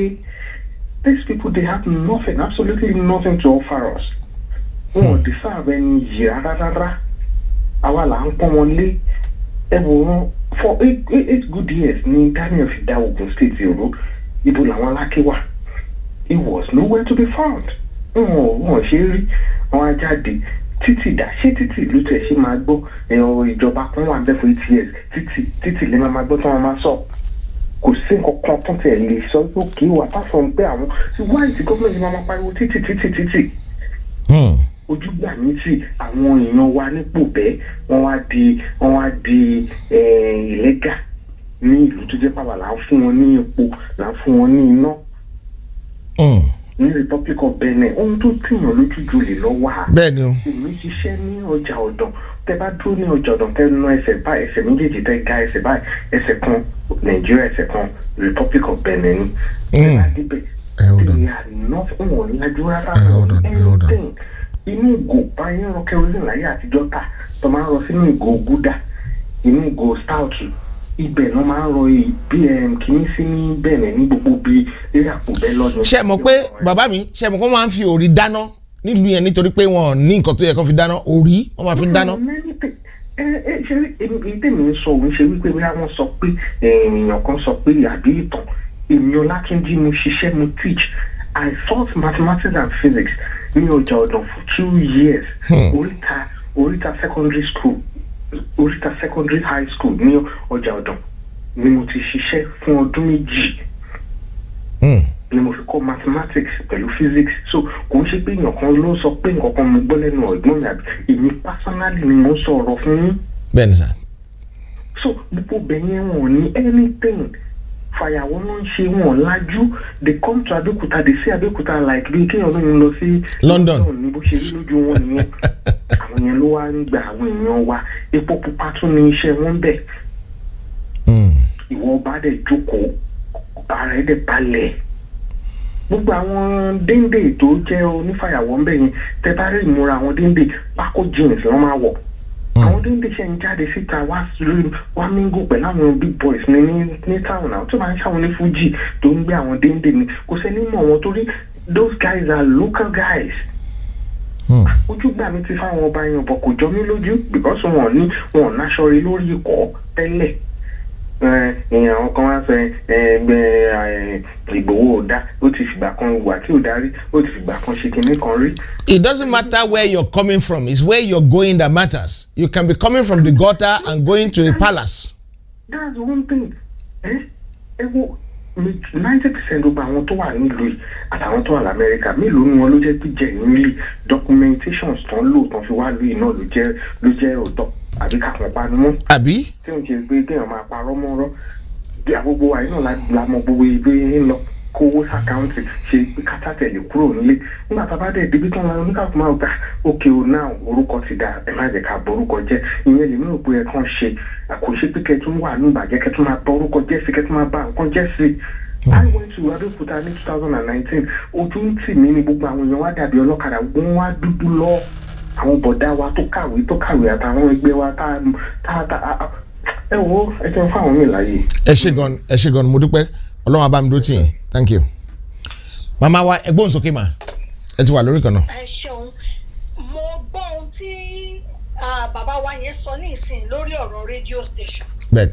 èmi ìbá dá nímọ̀ràn wípé níbi tọ́rọ̀ dé dúró yìí wọ́n ní pátápátá là á fọ́jú kúńbọ̀kúńbọ̀ là á dẹ́tẹ̀. bẹ́ẹ̀ ma. ojú àìfọ́ọ̀pọ̀ ká tán ìjà ní dálẹ̀. bàbá ṣe ń tá a la fẹ́ ṣe yìí yóò ná wa lówó yóò ná wa lára yóò ná wa lákòókò ohun gbogbo tó bá dẹ̀ gbà náà la ó fi fún ẹ jẹ́ ká lẹ́bi ara wa níbi gbogbo tá a bá wà ní diaspora ká dáwó. mọ́ mi. báwọn ará bíi ń tẹ́ ẹ dárúkọ àwọn esp nìkan tó ẹ bọ́ ṣe ṣe nù. bí wọ́n ṣe ṣe nìyẹn lóòótọ́ mà. bí wọ́n ṣe ṣe nìyẹn lóòótọ́ ṣùgbọ́n Yorùbá ṣòro díẹ̀ a ní ẹnu bí pọ̀pọ̀pọ̀pọ̀ ó dà pé Da Green ló kọrin yẹn ó lóun lẹ́nu bí pọ̀pọ̀pọ̀pọ̀ Yorùbá lẹ́nu bí pọ̀pọ̀pọ̀pọ̀ àwọn tó máa bàjẹ́ àwọn tó máa ní nǹkan tó fẹ́ ṣe yẹn mo ti suggest tẹ́tẹ́lẹ̀ ṣùgbọ́n àwọn kan náà tún wá dálẹ̀ pé ká má ṣe bẹ́ẹ̀ yẹn ká ṣe pa ká ṣe wo ṣùgbọ́n bí tọ́rọ̀ dé as at today ma I don't think we will need the radio station anymore àfi tí nǹkan bá change in the next few days nítorí pé I'm someone to advocate pé how you spend your people's money fairly torí bí tá à ń lọ nísìnyí mọ́ mi wá lójú tèmi kò jìnnà mọ́ òun ṣóyè yín ṣùgbọ́n àwọn ìpàdé kan wà tí màá ṣe láàrin ọ̀sẹ̀ tí n bá ṣe àwọn ìpàdé yẹn nǹkan tó bá sọ ń bẹ̀ nǹkan tí n bá gbọ́ nǹkan tó bá jáde ń bẹ̀ màá wá padà títí weekend màá sọ pé okay ìpàdé yìí o definitely I need the radio or maybe we might consider it and the funniest thing ni pé èlò ní 53,000. kí gbogbo diaspora ò ní ilé dá.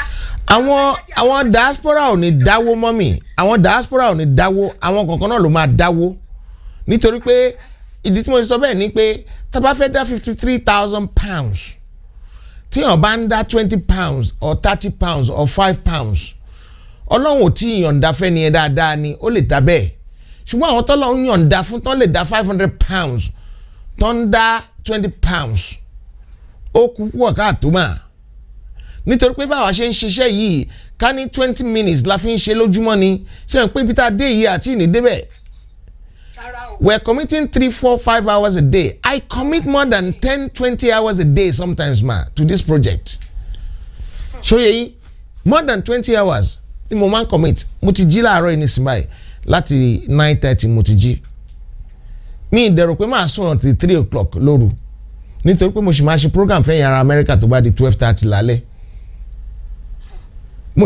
mo sure pé wà lórí program yẹn di 3:30 UK time lánàá àjọ wà ń bẹ̀ ni so and to the glory of God nǹkan tá a bá máa ṣe ẹ jẹ́ ká tẹra mọ́ ká ṣe dáadáa even the GoFundMe ti Sister Maureen close right if táwọn diaspora bá dáwó bó ṣe kàn dáwó the GoFundMe supposed to be 100,000 already because I know one lady that put a huge sum of money there and when I mean a huge sum of money this woman put over 5,000 pounds in that GoFundMe. Wow. A young lady the lady is in America you understand because she called me to say she wants to put X amount of money there and I said she wants to give me and I said no go and put it in Sister Maureen GoFundMe and that is where she put it because I trust Sister Maureen. You understand? I know her personally. I know everybody personally and I don't have issues with anybody. There's nobody among all these agitators I cannot talk to.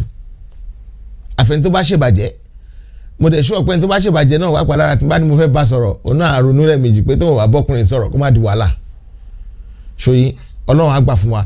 If there's any need during the week, if I find out that there's any need for us to do it, I will call you back. I will announce it before the end of the week and then we constitute it. But I don't want us to spend money on something that might not be important.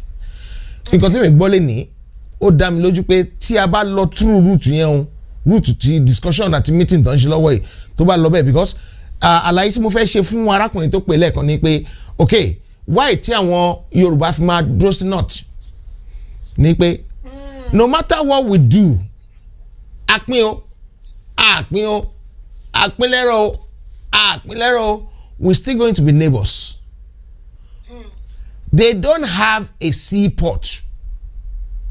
Wow, the Northerners don't have a seaport. So if they don't play it right now, wọ́n máa fi àjẹra wọn ni. Torí kò sígbà tá a ní pín. That is why today at the meeting, some of them spoke very well, eloquently. But it is not advisable for us to go into war with you. Because tá bá ti go into war, ìbẹ̀rẹ̀ ogun la mọ̀ parí ẹ̀. Tẹ́ ẹ bá lọ win nǹkan, níbo la ti fẹ́ máa kó nǹkan wọlé. It means you have to charge us a lot of money to use your port to bring things in. And if you don't have a seaport, you don't have a seaport. If you are landlocked, you are landlocked. You understand? Nǹkan tó ṣẹlẹ̀ nìyẹn, ṣùgbọ́n síbẹ̀síbẹ̀ Ọlọ́run á gbà fún wa. Ojú òní tí wá ní gbogbo ọ̀nà àárín ojú rere Ọlọ́run. Tí wọ́n bá dẹ̀ fọ́n bù, wọ́n lè dredge river Niger láti ṣe port lọ sí north. Whatever fumble, we won't dredge. No, it has to be on our own accord because our land is. So that is why. No, that is why they have to play it fair. Okay, come up. Kí ló ń rò tẹ́lẹ̀? Ẹ ṣe mọ̀ pé. Àkókò Ọlọ́run ò bá tí ì tó fún nǹkan gbà mí ẹ̀dá máa dàbí ọbí àgọ̀ ni. So àkókò tó náà ni bẹ́ẹ̀. Bàbá Adébánjọ sọ̀rọ̀ kan nínú fídíò tí mo ti send fídíò yẹn sí. Ó ní pé if you don't do this now, you are just postponing the evil days for Nigeria. And àwọn kan dẹ̀ sọ pé bàbá yẹn pé ọ̀dàlẹ̀ ni bàbá yẹn ò ṣe dáadáa. Ẹ mọ òkúta panel, ẹ mọ yíyà tó ti ṣe kíní yẹn. Ṣé yẹ yín? Bó tiẹ̀ jẹ́ pé gbà yẹn àwa sì ń yí táyà káàkiri a sì ń tọ́ lé gbà yẹn ṣùgbọ́n èèyàn àgbàlagbà báyìí máa rántí. Ẹ ṣé gan ni ìyàwó àmúdúpẹ́ pọ̀ lọ́wọ́ yín ma. God bless you ma. Thank you ma. Bye bye ma. Wow. This is getting interesting by the second, even though I want to leave. But Oluwadamilare Baba mi tòótọ́. Maybe I should call this gentleman back first, or I should call him later on. Because I don't like people calling me and I don't call them back. I think he was just trying to get involved with the program. But I missed his call. Okay. Ẹ jẹ́ ká gbóhùn wọn. Tó bá yẹ pé wọ́n fẹ́ bá a dá sí ètò ni. Bàbá ṣe fẹ́ dá sí ètò ni sà? Yes sir. Ó yá ẹgbọ́n sókè ẹ ti wà lórí kan náà. Ṣé gan.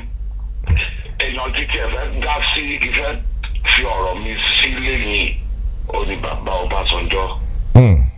Because ẹ jẹ́ n béèrè question kan lọ́wọ́ yín sà. Ẹ jẹ́ n béèrè question kan tó máa bá bàbá Ọbásanjọ́ fà á. Ṣé tẹ bá bàbá fà á nísìn ṣó máa improve nǹkan tá à ń ṣe ni abakàn máa sọ́npa ẹ̀ máa gbélẹ̀ tó bá pa máa sọ́npa ẹ̀ máa gbélẹ̀ ni there is no point. Nítorí pé ọ̀bẹ gọ́mọ lọ́wọ́ asọ̀bẹ̀nù ọ̀bẹ ti ṣe nǹkan tó máa ṣe. Ó yá mo gbóhùn yín ẹgbọ́n sókè. Ó yẹ ẹgbọ́n sókè sà. Ẹgbọ́n sókè sà.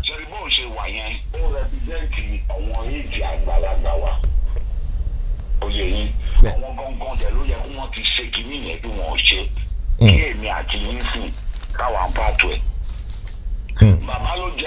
Bàbá ló jẹ president ní 1999 kí wọ́n mú jáde nínú ẹ̀wọ̀n. Bàbá Adébánjọ wọ́n sọ fún ẹ àwọn OPC sọ fún ẹ orí Adébánjọ olórí Afẹ́nifẹ́re tàmí ẹ ọmọ Lagos Island ni ọmọ Láfíàjì ni mi ní táìkù wọn àtàkì máa yẹn president wọn ní Ṣúra alọ́wọ́ mọ́tò wọn náà alọ́wọ́ mọ́tò wọn bàbá ẹ̀ wà ní mọ́tò ìbò ọ̀pá bàbá ṣàṣẹ ẹ̀jọ̀ èèyàn sí tẹ̀mù yẹn. Ìwọ́n wọ́n bẹ̀ sí ẹgbẹ́ president yet.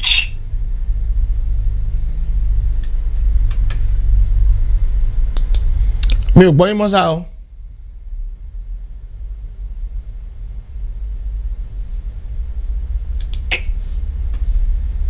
Hello sir, ṣé ń gbọ́ mi? Mo ti ń gbọ́ yín nísìn sá. Okay. Ó yẹ kó bàbá ẹ̀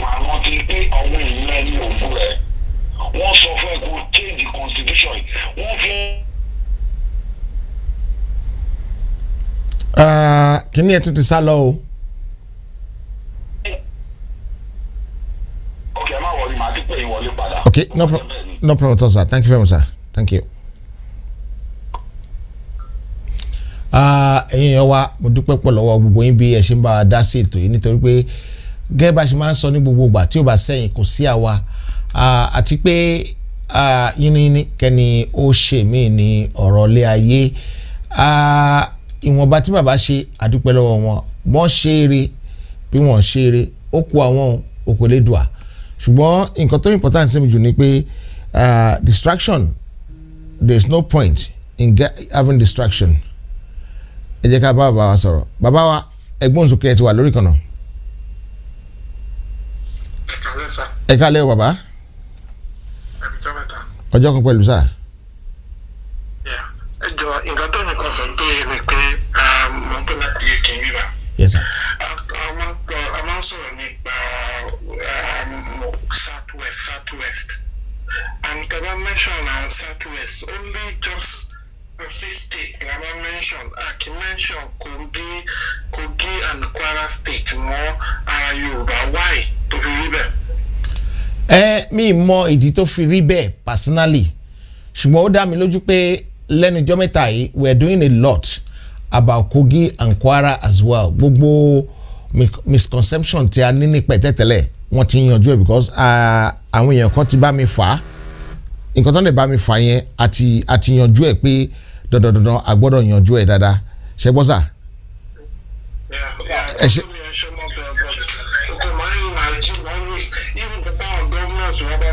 Hold on sir Uncle John hold on no. Okay bàbá ẹ máa sọ̀rọ̀ yín lọ́nà kí tó táwọn gómìnà bá fẹ́ ṣe meeting. Even the town governors who have a meeting just fix almost like from Ekiti to Lagos nìkan ni okay see Kwara and Kogi I don't know why to feel that they came in to question out. Okay tó bá fẹ́ ṣe meeting gbàgbà gan right ewúrẹ́ olóhùn ò bá àgùntàn ṣe ṣùgbọ́n àwọn gómìnà ló máa sọ pé àwọn kì í ṣe Yorùbá. Really? Yes. àwọn èèyàn bẹ̀ Yorùbá ni wọ́n ṣùgbọ́n àwọn gómìnà láwọn ń ṣe Yorùbá so kò sí nǹkan much tá a lè ṣe nípa yẹn for now ṣùgbọ́n ní agbára Ọlọ́run bí nǹkan ṣe ń lọ Ọlọ́run máa bá a yanjú ẹ̀sìn tó dára. Okay, yes. So ẹ jẹ́ ká fi gbogbo ẹlẹ́sọ̀wọ́ Ọlọ́run. Okay, nice job. And you too sir. Thank you very much. Bye. Thank you. Bye bye. Uncle Little John. Hello sir. Ẹ ti orí ètò lẹ́wà o. Mo wà mo dúpẹ́ èmi lẹ́ pè kẹ́sán pé ṣé mo fẹ́ dá fẹ́rọ̀ yìí. Bẹ́ẹ̀ni sà mo mọ̀ mo ní nọ́mbà ìpàpà. Ok ṣé lọ́nà kí fẹ́ sọ ti Ọbásanjọ́ yẹn mo reason kì í ṣe gbé jáde ni pé mo fẹ́ jẹ́ kí inú àwọn èèyàn kó sì ń doubt wọ́n sì ń doubt lórí ọ̀rọ̀ Yorùbá nation yìí àti gbà ẹgbà bẹ́ẹ̀. ṣé nígbà bọ̀ àwọn kó bá ti wà ní ipò yẹn wọ́n máa ń gbàgbé ibi tí wọ́n ti ń bọ̀. ṣé ní ọ̀rọ̀ bàbá Ọbásanjọ́ yẹn ó yẹ kó máa kọ́ àwọn èèyàn lọ́gbọ́n ni. Ọlọ́run ọba tó dá wa ó ní òun lè lo anybody fún anything. ó lo Ọbásanjọ́ lẹ́ẹ̀mejì Ọbásanjọ́ tẹ́ lójú Ọlọ́run ọba ó sì mẹ́jọ kó máa lọ dá lọ́hùn. nísìnyí ó wá lo tani o Sunday Igboho tí ò tiẹ̀ ka ìwé tí ò mọ ẹni tí. Bàbá mi ẹ jẹ́ ká yọ pé ó kàwé àbí kò kàwé yẹn kúrò madẹ́ study tí mo sọ bẹ́ẹ̀ fún yín gbogbo àwọn professor wa Sunday Igboho gbọ́n ju gbogbo wọn lọ. Bàbá àní mò ń tà láti gbóògùn bí Ọlọ́run ṣe ń lo ògo ẹ̀ kò mọ èèyàn tó kàwé àti èèyàn tí ò ka ìwé ó bá ti fún ẹ ní opportunity lẹ́ẹ̀mejì wọ́n gbé ẹ jáde inú ẹ̀wọ̀n ó dẹ̀ bà glory yẹn jẹ́ ó wá ń fi ìgbà arúgbó ẹ ó wá ń sá kiri pé Buhari fẹ́ fulamization Nàìjíríà ó sì ẹ́ sá kiri wọ́n ní tọ́ ọmú ẹ ó fún ẹ ní ìsinmi nígbà kó bá darúgbó ta ni ọmọ Ọbásanjọ́ Nàìjíríà ni iye ló wá ń jẹ nígbà kó darúgbó yìí ó wá ń sá kiri sí i ó sì wá rí ẹ̀ẹ̀mejì lọ́lọ́run gbé ògo fún ẹ pé kò ṣe nǹkan báyìí ó kọ̀ bẹ́ẹ̀ ni fún gbogbo ọ̀hún yẹn wọ́n bá ṣe ń dá ọ̀tọ̀ wọn arúgbó especially ọ̀hún arúgbó ló pọ̀ jù ọ̀wọ́n from 70 upward kí wọ́n gbádùn Nàìjíríà àwọn ló máa sọ pé lè gbé ẹ̀gbọ́n ọmọ kàbẹ́ẹ̀ tẹ́mi náà máa ń ṣe lábẹ́lẹ̀ nílùú yìí àwọn ni wọ́n bá tákù jù àwọn ló dẹ̀ máa ń dá òtù ẹ̀ jù kí wọ́n fi tọ́básọjọ́ ìkọ́gbọ́n kí wọ́n fi tiẹ̀ yí ìkọ́gbọ́n ilẹ̀ tí fẹ́ bẹ ọba wa ẹbí ẹ má jà bú wọn tó yẹn má jà bú tó yẹn alákè tiẹ̀ orúkọ tiẹ̀ gangan ló máa wà nínú history ọ̀wọ́n ló ó wà ní tẹ́fà máa wádìí ẹ̀ lọ ká bá gba ilẹ̀ Yorùbá wa tán káṣẹ̀ wá wo gbogbo àwọn ọba yẹn ìgbésí ayé kí wọ́n gbé ìgbà yẹn láṣẹ máa ń mele kó jẹ́ pé eléyìí kò yẹ kó jọba ẹgbà bẹ́ẹ̀ irú wọn máa jáde pẹ̀lú gbogbo òye tó ní kó máa jáde báyìí wọn lè give any reason concrete reason kó máa sọ pé ká má jà fún Nàìjíríà Yorùbá independent wọn lè give wọn lè convince yín the last thing wọn máa sọ ní pé ọ̀rọ̀ ogun ló máa sọ ogun ta ló bá yín dogun àwọn ọmọdé ní àpláàmì ogun ọpọlọ la fẹ́ lò nítorí ẹ̀ la ṣe lọ́lẹ̀wé ìṣẹ́ bá rán ọmọ lọ́lẹ̀wé kó lọ kọ́ ọpọlọ ni ọpọlọ làwa fẹ́ lò àjà ogun ẹ má máa sọ ogun tó má bá wa sọ̀rọ̀ ogun a máa gba Yorùbá yìí bó jẹ́ lójú wọn o bó jẹ́ ní lẹ́yìn wọn o a máa gba Yorùbá ó tẹ̀ sí dúró lágbára Ọlọ́run bàbá Ọbásanjọ́ àsìkò yìí ló yẹ kẹ́ rìndì máa yé yín kẹ́ tó lọ sọ́run ẹ gbà bẹ́ẹ̀ because wọ́n ní tọ́ ọmọ ẹ kó fún ẹ ní ìsinmi ọmọ yín ò ní Nàìjíríà yẹn ẹ tọ́ Nàìjíríà kò sí ẹ̀kẹ́ tọ́ wọn. ẹ ṣe gan ni sà. àwọn náà máa ṣe bí Ìgbòho wọ́n sì máa jáde gidigidi ní àwọn lẹ́bù wọn yẹn. nǹkan tí mo fẹ́ sọ gangan nìyẹn sà ẹ ṣe gan ni mo dúpẹ́ o thank you sir bye sir. Bàbá mi ẹ bá mi gbóhùn sókè tí wà lórí kan sà. ẹ jọ̀ọ́ ẹ má bínú pé mo pè padà bí. kò sí any problem sà. Yorùbá máa jẹ́. bẹ́ẹ̀ni sà. ẹ dẹ̀ náà tún fẹ́ ṣe meeting lórí question mi ti dá mi lóhùn but kankan wà ń bẹ̀rẹ̀ tí mo fẹ́ tẹ́ pàkíyèsí yín sí.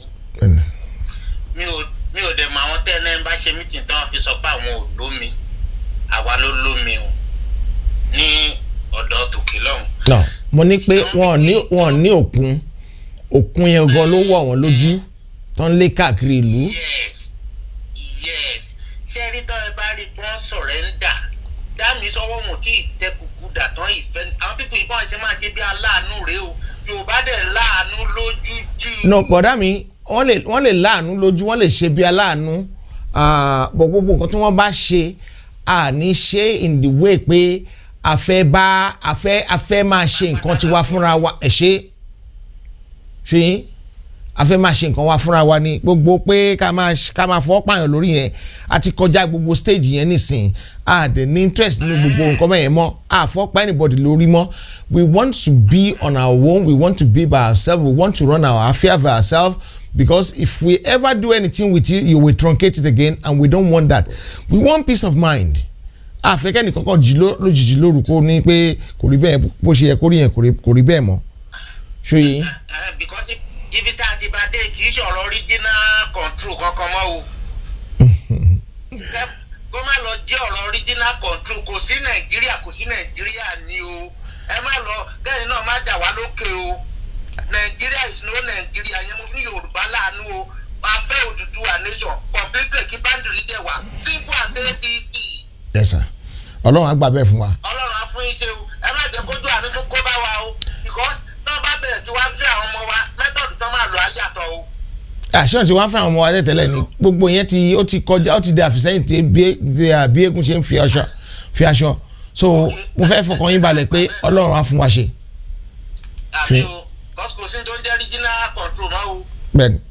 bẹ́ẹ̀ni sir ẹ ṣé mo dúpẹ́ o God bless sir thank you.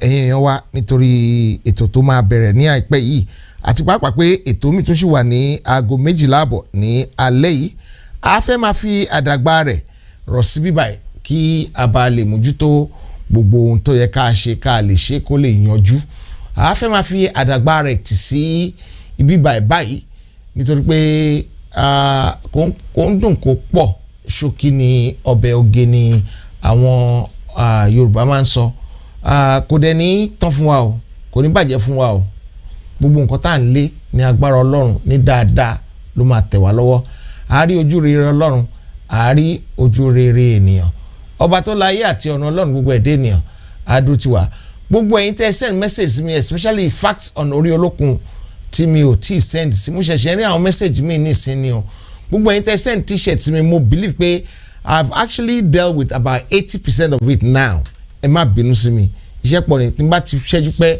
message pọ̀ rẹpẹtẹ kí n tó yí sọ̀tún kí n tó yí sójì message yẹn ti pọ̀ ju nǹkan tí ara mi lè gbà díẹ̀ lọ so ìdí èyí ni mi ṣe fẹ́ kẹ́ ẹ bínú sí mi ẹ jọ̀ọ́ ẹ fi èdénú lórí ọ̀rọ̀ yìí ẹ bá mi fi èdénú ní gbogbo ọ̀nà Ọlọ́run àánú Ọlọ́run ọba tó láyé àti ọ̀nà Ọlọ́run gbogbo ẹ̀dá ènìyàn á bá mi dúró ti gbogbo yín ẹ ṣé ẹ kú ìfọmọnìyàn ṣe the t-shirt number I'm going to try and display it now so that we can know the Lagos number.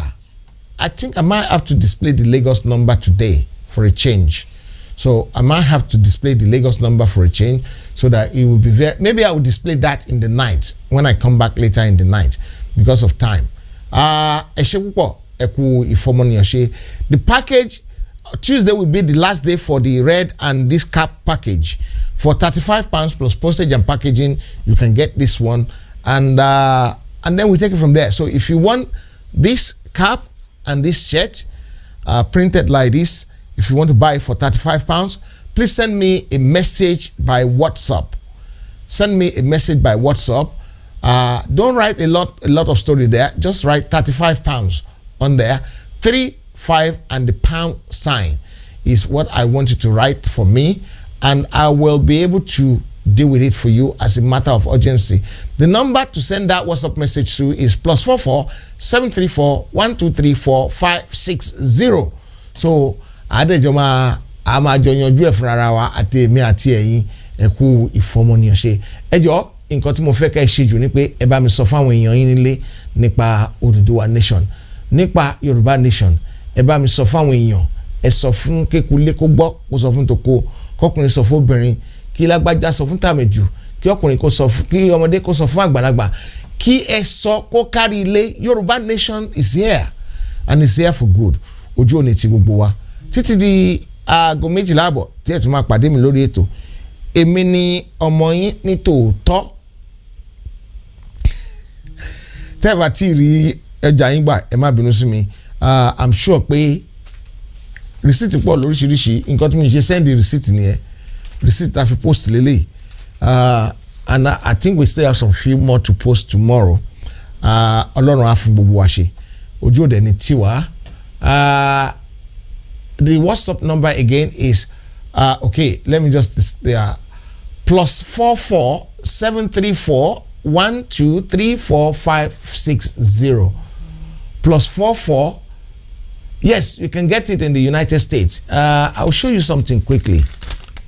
I'll show you something quickly. I don't know if you can see it. That is the receipt for United States. You can see it there. That's the receipt for United States. We send things to United States every day. Ẹ jẹ́ kí a gba ìpè ní kíákíá even though a rí ẹni tó ń pè. Hello, ẹni tó ń pè tí ò fi nọ́mbà hàn ẹ kálẹ́ o. Ẹ má bínú sá mi mọ̀ kó wà yìí dìnnú. Ó wà yìí dìnnú ẹ bọ́ akọ́mí ẹ máa sọ̀rọ̀ yín lọ sà. Okay sir. Adéníyì lórúkọ tèmi. Yes sir. Ọmọ ọlọ́fà mọ́jọ. Ọmọ abíṣujó kan. Ọlọ́run àjẹ́ kó dáa fún yín tí ó pọ̀. Àmì àṣẹ Èdùmàrè. Ọlọ́run ní bá dáadáa. Ṣé rí ẹni tó gbé ẹrù gbogbo wa tó gbé lọ́wọ́ ayé àdá ọ̀nà àdá. Ẹ bá tún kú tán àbúrò nìkan yìí. Àmín. Àwa kan ń ṣàdúrà fún yín ju bẹ́ẹ̀ ṣe rò lọ. Ẹ ṣé sà. Olóyè Sunday Igboho ó kàwé o kò kàwé o ẹni tí Ọlọ́run rán sí wa nìyẹn. Ìwé kan tí ẹ̀kọ́ la máa fi ṣe ọgbọ́n orí ni Ọlọ́run dẹ̀ ti kọ́gbọ́n. A dẹ̀ ti wà pẹ̀lú wọn tàdúrà la fi ń ṣe in fact èmi á sọ fún yín personally èmi ìgbà tí wọ́n náà máa bóyá wọ́n máa lọ sí gàngán àbí wọn ò ní lọ mi ò sùn lóru mọ́júmọ́ pé olóyè Sunday Igboho Ọlọ́run má dojú ó tì torí tójú bá ti tì gbogbo Yorùbá lójú tì wọ́n sì ní ojú tì ràn mí ojú òtì mi ọba aláìní tìjú ni. So bẹ́ẹ̀ gẹ́lẹ́ ló ti jẹ́ ṣé wá rí ti àwọn ọba yìí ibi tí mo fẹ́ lọ gan-an ni mo dé ṣẹ́rí distraction lásán lọ́rọ̀ wọn. bẹ́ẹ̀ni o. ẹ má jẹ́ ká wí bẹ́ẹ̀. èyí tó bá ṣe ọba tó ṣeré tó ayé á wí èyí tí ò ṣeré náà ayé á wí. ṣẹ́rí wọ́n ní ká ṣe bí ẹni pé àárọ̀ lọ́tẹ̀ ká lè ba àárọ̀ náà lọ. bó pẹ́ bóyá ọ̀dà tó lọ́tẹ̀ rí ẹ jẹ́ kẹ́ni tó bá ń ṣọ̀tẹ̀ kó máa ṣe tó bá yá wọn á rí aláìlé tó bá lè apologize ṣẹ́rí ìta mú dání òun ló ṣe kókó o. ẹlẹ́yin ẹ jẹ́ kó má tiẹ̀ bó níyan gídùn anything bó bá ṣe wù kó ru yanjú ẹ̀ ẹyin tiwa ni ká máa wò kó má fọ́. bẹ́ẹ̀ni o. tó tá a gbé lọ́wọ́ kọ́lọ̀ ló ṣe é ṣe. àmì ẹ̀ ṣe Èdùmàrè àmì ẹ̀ ṣe Èdùmàrè àmì ẹ̀ ṣe Èdùmàrè. àwọn ìtàkùn kéékèèké báyìí ẹ má wo bẹ̀ gèlè má wo bẹ̀ fìlà má wo bẹ̀ ní kẹ́jẹ́ ká dé kí ọ̀rọ̀ olówó dé mo ti máa ń pè yín tẹ́lẹ̀ rí mo wà surprise pé nọ́mbà mi ò ṣó. no kòkó ṣó lálẹ́ yìí ni kòkó ṣó lálẹ́ yìí ni. The other line ni mo máa ń pè sí mo ṣe pè sórí eléyìí for the first time. bẹ́ẹ̀ni sà. ṣẹ́rí tó lówó dé yẹn kò sẹ́ni tó lówó rẹpẹtẹ ṣùgbọ́n bí kẹ́ni ká mú $500 lórí iṣu yìí wá ká má rí kọ́ téèyàn díẹ̀ bá dẹ̀ ti rí àbùṣebùṣe. ẹ ṣe rí ẹ̀yin kan lẹ́ ń gbòòrù ẹ̀yin kan lẹ́ ń gbọ̀sán ẹ̀yin kan lẹ́ ń ṣètò níbí lẹ́ ń ṣètò lọ́hùn àwa tá a lè ṣètò ń tá a bá ní àá fi contribute. tá a bá wá dá tí ò bá wá pé ń gbà yẹn o tó ẹ tún tú ẹ ẹni tí ó ṣe ó ṣe nínú èèyàn mẹ́wàá béèyàn kan bá ṣe tó wà kọ́kọ́ lé yín kó ti gé ẹran ni. bẹ́ẹ̀ni sà. ọlọ́run àti ẹ̀kọ́ mo máa lọ kí ọmọ Ìgbò ọ̀rẹ́ mi níbí báyìí lamẹ́ríkà each time tí n bá ti lọ sẹ́gbẹ̀ẹ́ ní Wednesday tó máa fẹ́ gbọ́ rédíò Biafra gbogbo tá a bá fẹ́ sọ ó máa ó díẹ̀ ni o. àjọ gbọ́ rédíò Biafra yẹn ni honestly so ọlọ́run mo mọ̀ kó ti ṣe é ṣe ná even tí rédíò yẹn bá exist ká tún máa exist lọ ni because we will still be using it to be check to balance àwọn tó bá wà lórí àti ìmọ̀ràn olórí tọ́lọ́ ó yàn fún ọlọ́run lórí rere fún wa. àmín àmín àmín. ìlú bámúbámú ni mo ló tí wọ́n lù yìí ó tojú súyàn ó tojú súyàn táwa bá la amóríbọ́ ọmọ wa ń kọ́ ọmọ wa ń kọ́. ó tọrọ. ìran wa kọ́ which is the most important. bẹ́ẹ̀ni sà ó tọrọ nìyẹn sà ẹ ṣe gan ni mo dúpẹ́ o. èmi kàn ní kí n contribute. no problem at all sà. láíláí bàbá mi láíláí ẹ ṣe sà thank you. yes sir. ẹ̀yin èèyàn mi nítorí àkókò wa àròjọ mùsùlùmí Fatai Adéròjú èèyàn mi látàrí alálùmọ́lẹ̀ thank you very much guys I really appreciate you. Some people are sending me text message please don't send me text message again. Oh, it takes me so long. Number one, to find out that the text message is there. Number two, it takes me so long to integrate my text message onto my PC so that I don't have to keep typing things, so that I can just paste and copy on the PC. Yes, it's on the PC now. So, because I've seen, okay, nobody sent. All the people that sent me text message long time ago,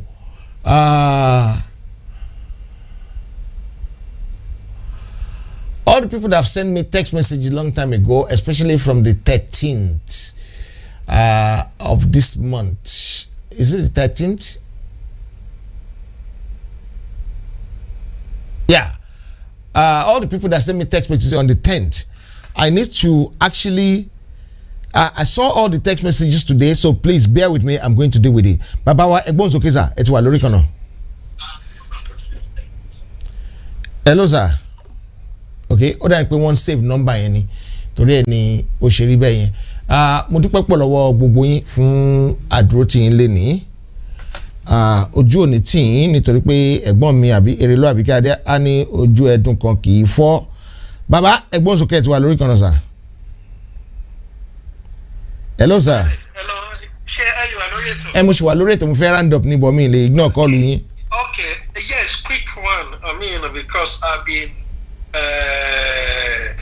out of the show and in.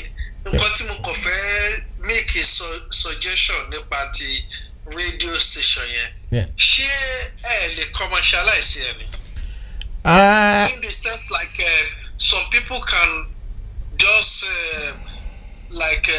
some people can buy £500 share, 1,000. Tó bá make a profit, fine. Tó bá make profit, I think that one should be even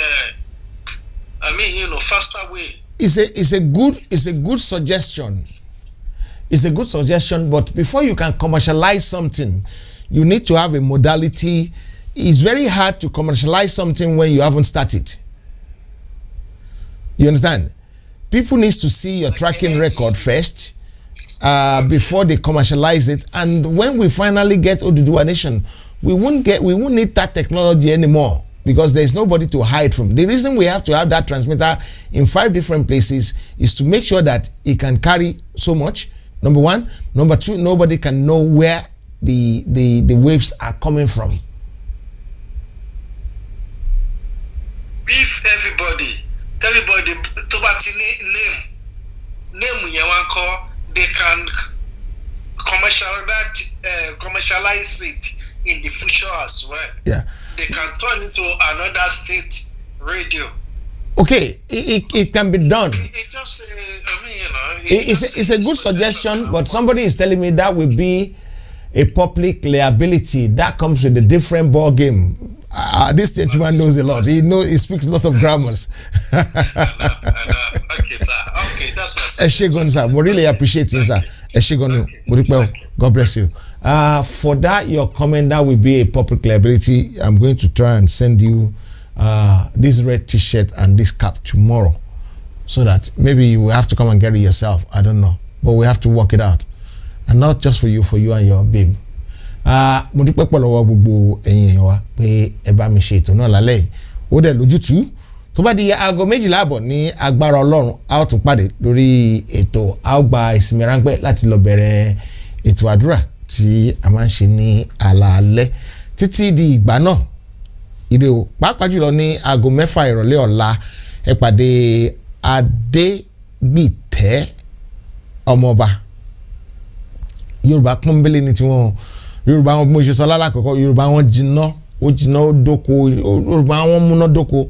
Èmi máa ń gbọ́ Yorùbá tí wọ́n tún yàtọ̀, another level ni, and ẹ̀kọ́ tá a dẹ̀ ń kọ́ lórí ẹ̀ ó kọjá kékeré. Ẹ̀kọ́ tá à ń kọ́ lórí ètò wọn ó gbópọn díẹ̀, ó lágbára, ó fa kìkì. Ẹ ṣé títí di ìgbà náà, ó dìgbà. Ladies and gentlemen, the national anthem of the newly formed Oduduwa Nation.